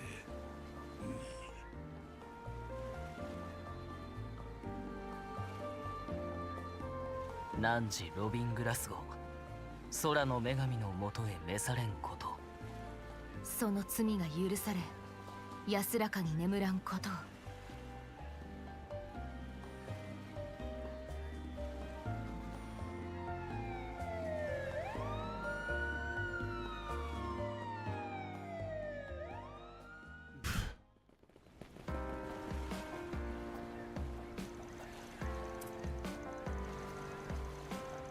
Afterwards, Van and the group reached out to the police and bracer guild who attended to Glasgow's remains upon their arrival. Discovered among his belongings was a ledger with detailed records of Amada's financial dealings. This proved to be a major breakthrough in shedding more light on their operations.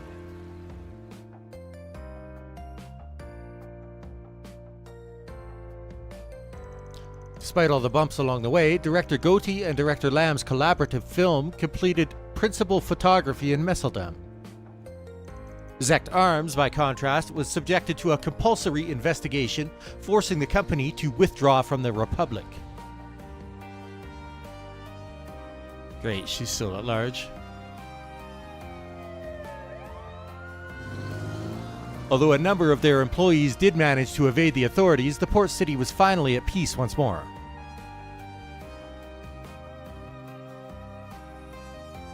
Meanwhile, Van and company, having left the rest of the cleanup to the police and guild, decided to close out one final 4SPG.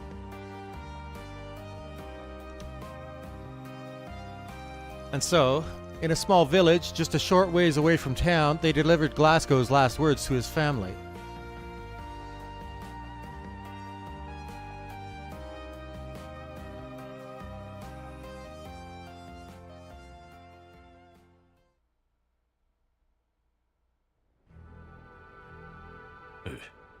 こちらは滞りなく。しかし報告した少年はおそらく例の男絡みかと。赤黒き獣方面と合わせ引き続き監視が必要でしょう。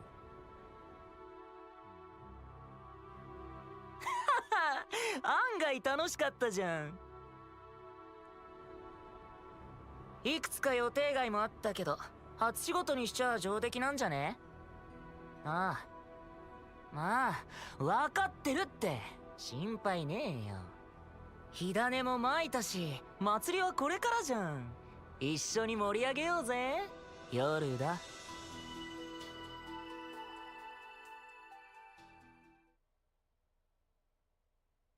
Act 1A, Fort Capriccio.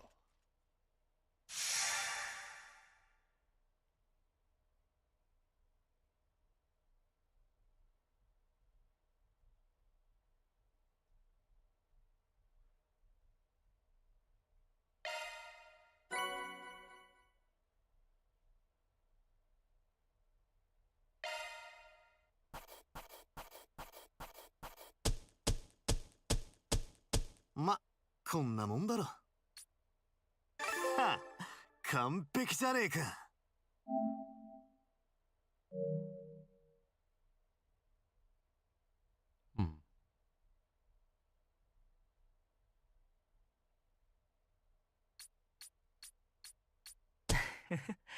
これも女神の導きでしょう。3 and 9 has been added to the archive.3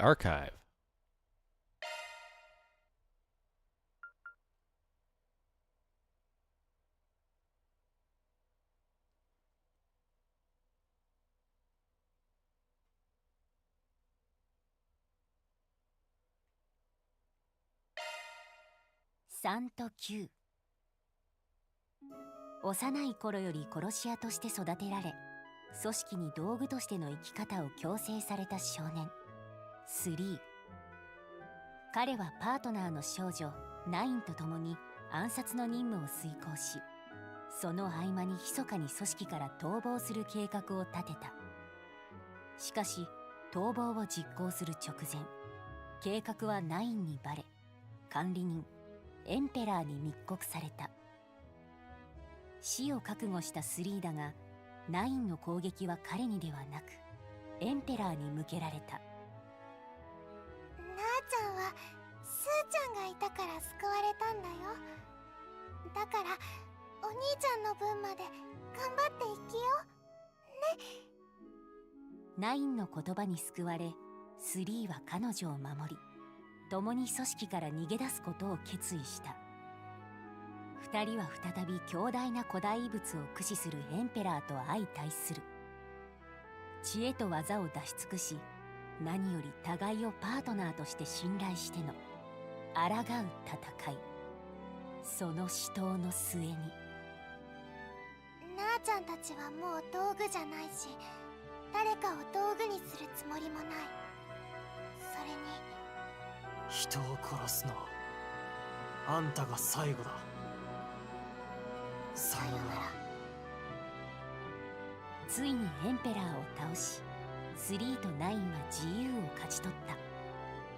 そうして2人は人間として生きることを決め、新たな人生とともに2人だけの旅を始めたのだった。That was a very, very shortened summary of the book.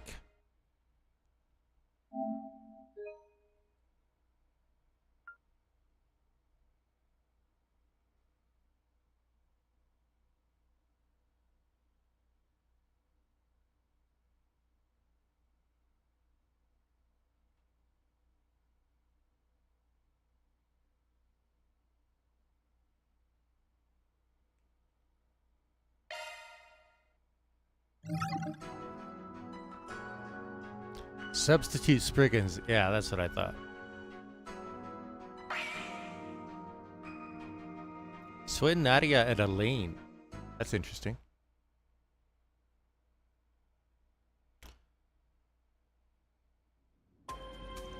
February 27th, 9:45 a.m. くせ、なんなんだあいつらは。しつこく追ってきやがって。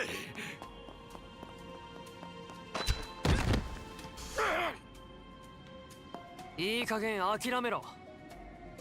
そうそう、なあちゃんたちからはどうやったって逃げられないから。だから詐欺なんて知らないって言ってるだろ。この人まだとぼけるつもりみたい。ちょっと頭がかわいそうな人かな。仕方がないさ。手口も三流だしな。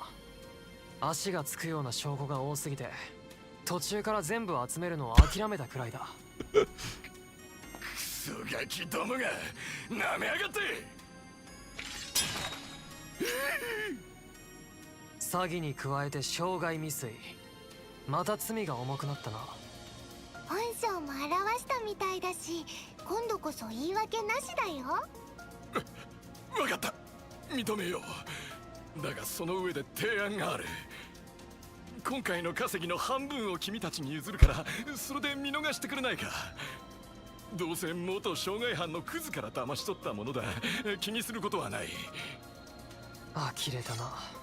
いくら前科があったとしてもミラを騙し取っていい理由にはならない。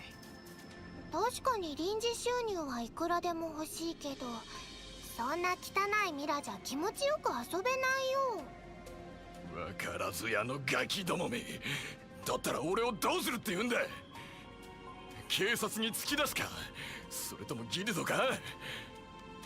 言っとくが、そんなことをしたらそちらの依頼人だって無傷じゃ済まねえぞ。クズは永遠にクズだ。いくら改心したからって普通の人間と同じ生活なんて一生送れるはずがねえんだよ。クズは永遠にクズ。確かに一理あるかも。ああ、どんなに逃げたところで過去はまとわりつくものだ。けどそれをちゃんと受け入れた上で前を向き始めた人を侮辱するのは、なあちゃんとしては不愉快だよ。ああ、そんな決意を踏みにじる奴を俺たちは決して許さない。ギルド？警察？なあちゃんたちがそんな甘っちょろい連中に任せるとでも？下道には下道を。人知れず犯罪者を一人消す方法なんていくらでもある。なんなんだお前たちは。どうしてあんな連中の味方をする。せっかくあの目障りな裏解決屋が首都から離れたタイミングを狙ったのに。なるほど、生地情報通だっただけに愚行に走ったわけか。確かに今裏解決屋さんは首都にいないよ。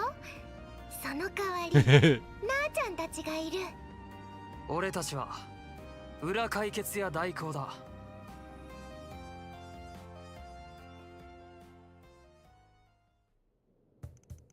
5 days earlier, substitute Spriggans. Us? Temporarily, yeah. What do you think? I think some advance notice would have been nice. What would we have to do exactly? It's just like it sounds. You'd be acting as my proxies. That means taking on any 4 SPG requests that crop up while I'm out of town. This office here would be yours to use as a base of operations. I'll even hook you up with some contacts of mine that you might find handy. Sounds like a pretty good deal, actually. Think of 4 SPGs as a way to get the lay of the land, make connections, and gather intel. Heck, they might even help you pick up some dirt on whatever it is you're looking for. That's how I'd approach it anyway. So that's what you meant by substitute Spriggans. It does make sense. Yeah, I considered doing the whole part-time assistant thing again, but with how long I'll be gone, this felt like the better option. Plus, with them taking care of the place, you won't have to bother. You guys can handle it just fine, right? We've got a lifetime of experience to fall back on, so the requests themselves won't be a problem. But are you sure it's okay for us to be playing Spriggan? I mean, don't you guys have some special style of doing things? To an extent. You don't have to take on every 4 SPG, and once you do, there's no hard and fast rules on how to get it done. Those parts will be 100% up to you guys. That said, whatever you end up doing, just make sure it's something you can live with. At the end of the day, that's all our style really boils down to, and I always follow it as best I can. I see. Van. Well, I'm sold. We'll take you up in your offer. Starting today, we're your new substitute Spriggans. Since you're both still finding your footing in Edith, I'll lend you as much support as I can. You've got school to worry about. I'll keep it within reason, just enough so that it doesn't interfere with my studies. Hey, it's your education. For what it's worth, we'd appreciate the help. Yeah, you could show us the ropes and... Ah-chan, she calls her? Of course, I'd be more than happy to. We'll hash things out in more detail tomorrow. In the meantime, there's a free room upstairs. Should be fine for you to crash there for a while. The man running the bistro downstairs is the landlord, right? We'll ask if he's okay with it. Either way, it'll take a day for us to head back to the inn to get our luggage together. Guess that makes this... I have no idea what that means. See you tomorrow.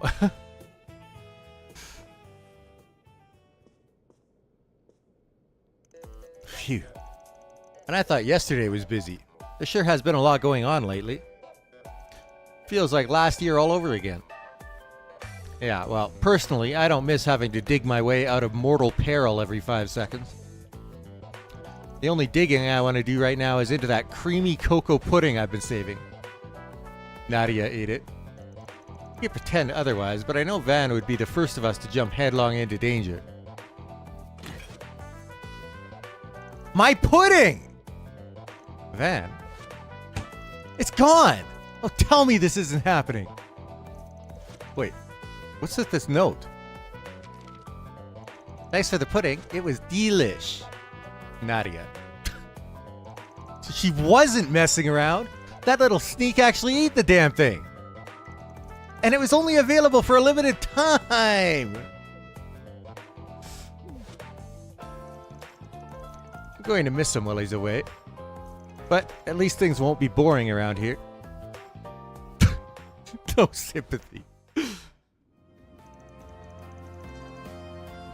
Back in the present. ようやく追いつきました。あーちゃんお疲れ。ちょうど今犯人を抑えたところだよ。すごい。あっという間でしたね。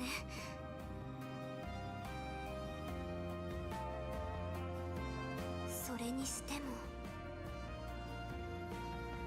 さっさとミラを出せ。もう返したじゃないか。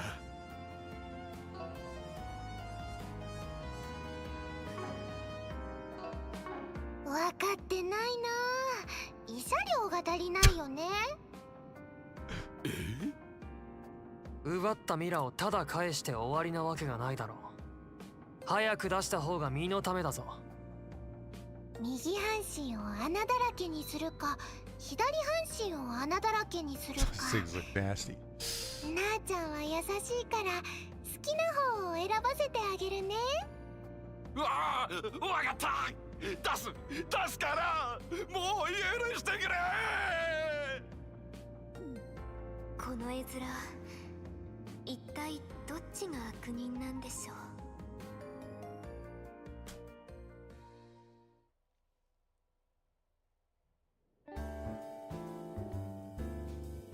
Act 1B, Substitute Spriggans. Alright, the client got their mirror back with interest. That's one more request in the bag. Another job well done, you two.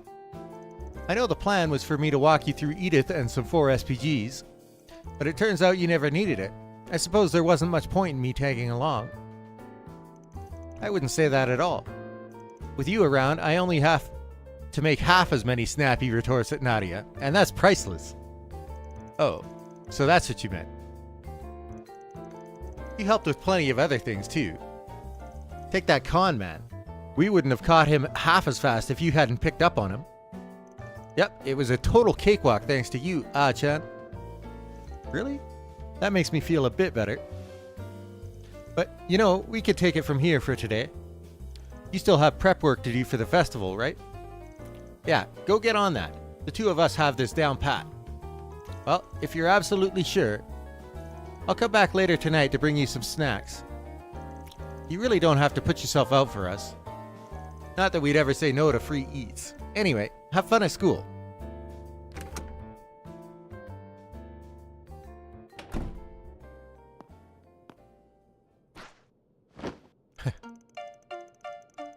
Phew. Finally, little Miss Chaperone has left the building. Now I could spend my whole day slacking off. And that differs from any other day how?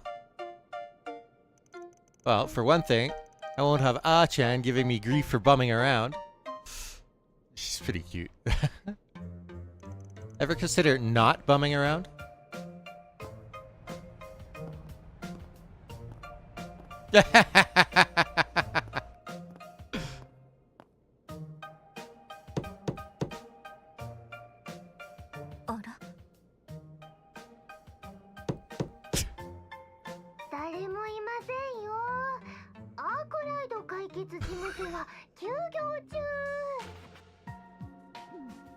ちゃんといるじゃない。あんたはギルドの。休業中って言ったのに。バンさんならいないよ。今は長期出張中。知ってるわ。一応本人に聞いたから。もちろんあなたたちのこともね。代行とはいえ裏解決屋に休業なんてないでしょ。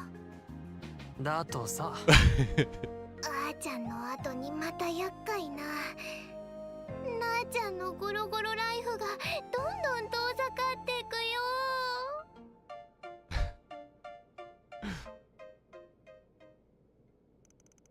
So, what brings the Sword Maiden here?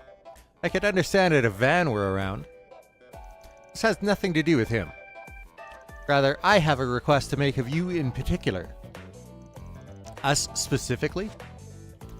Are you subcontracting the way people do with Van? Not quite. Technically, this would be more of a collaborative effort. I'd like your assistance with the case I'm working on. Now I'm even more confused. What kind of help can we offer one of the guild's top racers? Let me explain. Edith's orbital network is currently experiencing minor delays and interruptions. They aren't quite frequent enough to constitute a major problem yet. But something similar occurred last year in Basel, and it turned out to be far more severe than initially assumed. With that in mind, we can't afford to leave this matter be. I'm not too caught up on that incident in Basel, but wasn't Almada the one behind it? Yes, of course, I realize it's unlikely that this is anywhere close to that scale. But that doesn't mean some other criminal isn't employing a similar method. So this is a troubleshooting job.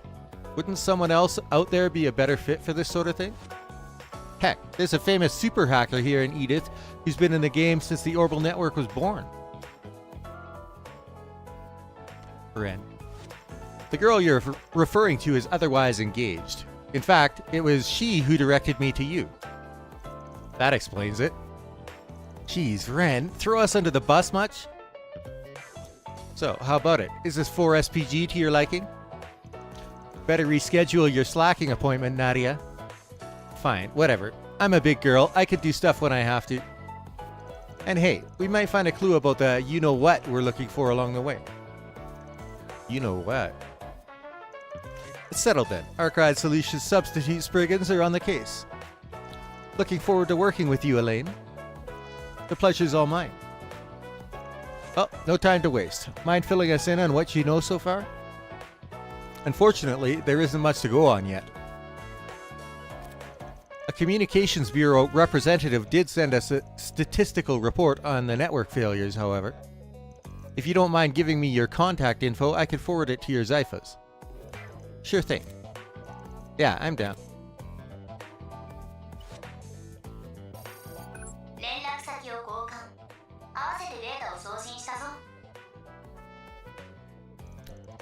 Nothing about these numbers struck me as conspicuous. I don't see any obvious patterns either. All I can really glean is that the occurrences are limited to inside the capital.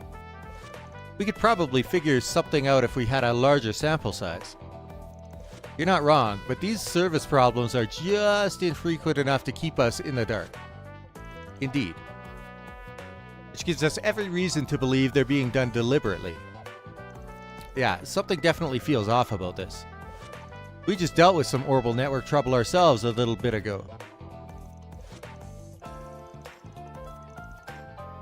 Good.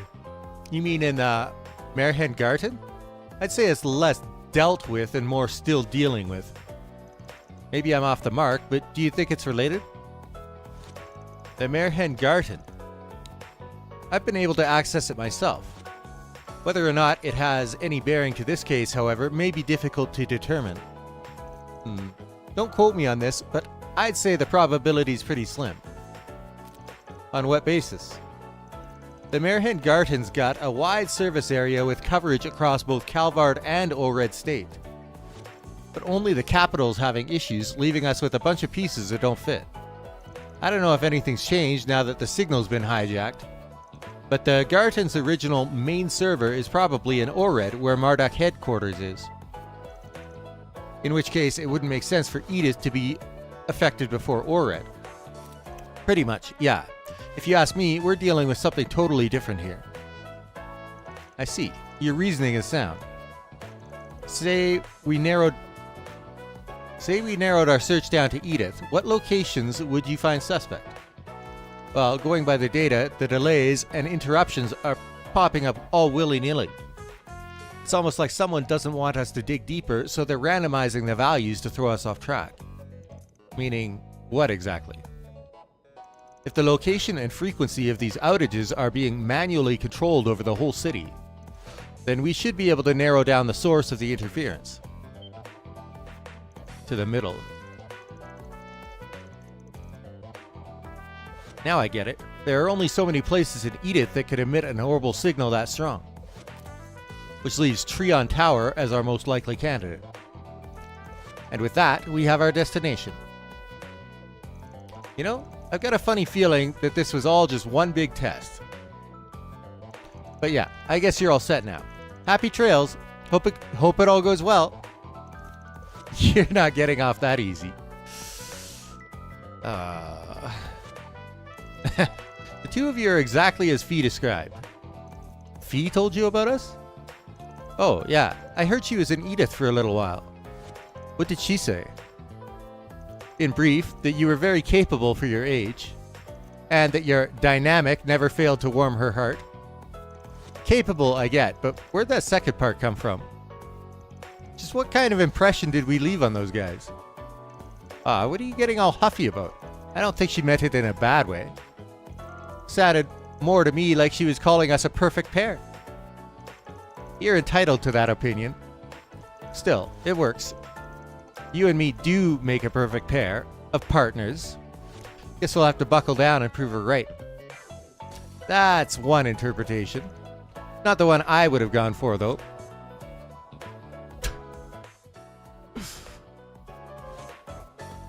Can't help but be reminded of how we were back in the day. Man would always try to worm his way out of things, and I'd have to be the one to drag him along. Something on your mind? Not at all. Now, let's head over to Trion Tower in the 3rd District. Fine. Off we go then.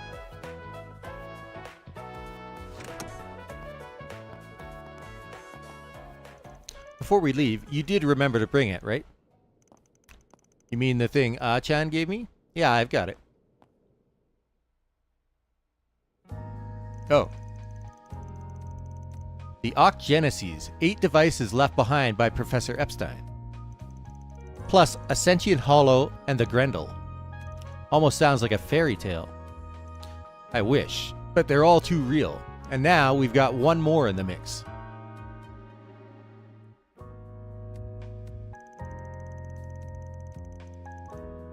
That dark red Grendel, it was so sinister looking, almost like a beast. Maybe you've got a long-lost brother, Van. I seriously doubt it. It's a real threat, that's for sure. My gut keeps saying it's something that shouldn't exist. Yeah, and then there's the way things got all paranormal on me. What do you mean? It's hard to describe. Not to mention my memory's a little hazy. Can't say how, but I'd wager it has something to do with the Genesis. You two just be careful while you're out there, okay? No promises, but sure? We'll keep our eyes peeled for any ghosties and ghoulies. Hey, I'm being serious here. Nadia, Swin, you should take this with you.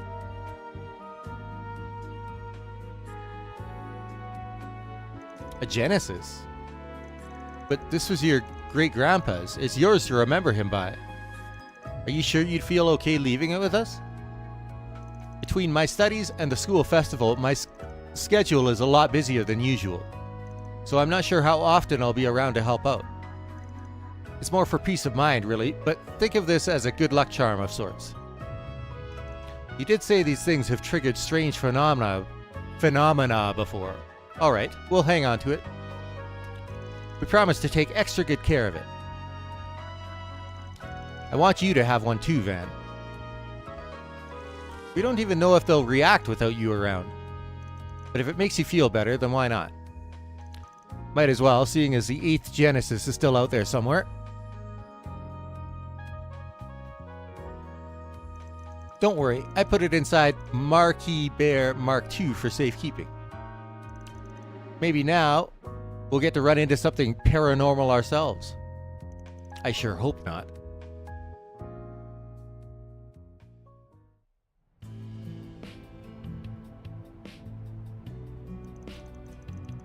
We have a bit of time to spare. Is there anywhere you'd like to go beforehand? Now that you mention it, there are probably some new 4 SPGs posted. We could just put those off until later, though. On the contrary, it'd be best to take care of them sooner rather than later.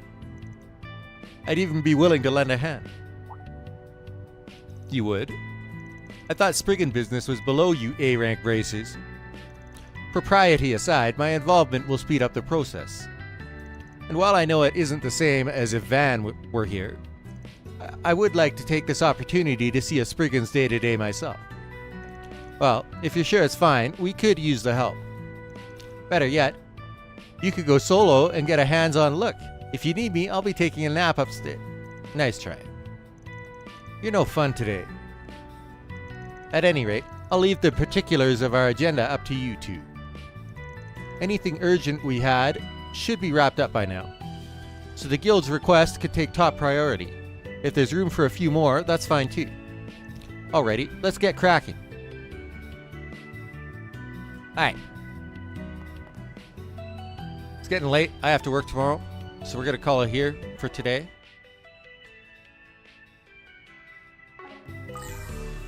Oh, I can already see. Okay, cool. I'll have to keep that in mind for when I start up tomorrow.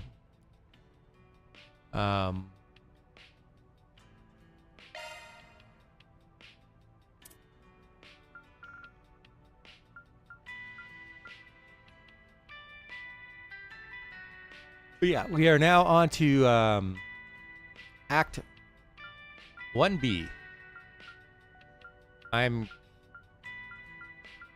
actually quite looking forward to this, seeing how everybody reacts to Swin and Nadia doing the talking, because like everybody in Edith seems to know Van, and now it's going to be two people that they don't know, and I'm curious to see how they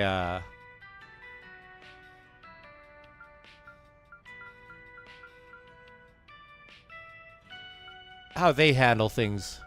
So anyway, thanks for watching.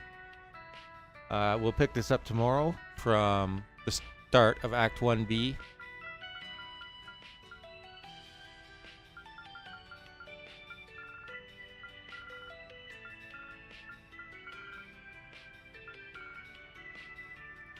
This is going to be a long game, though.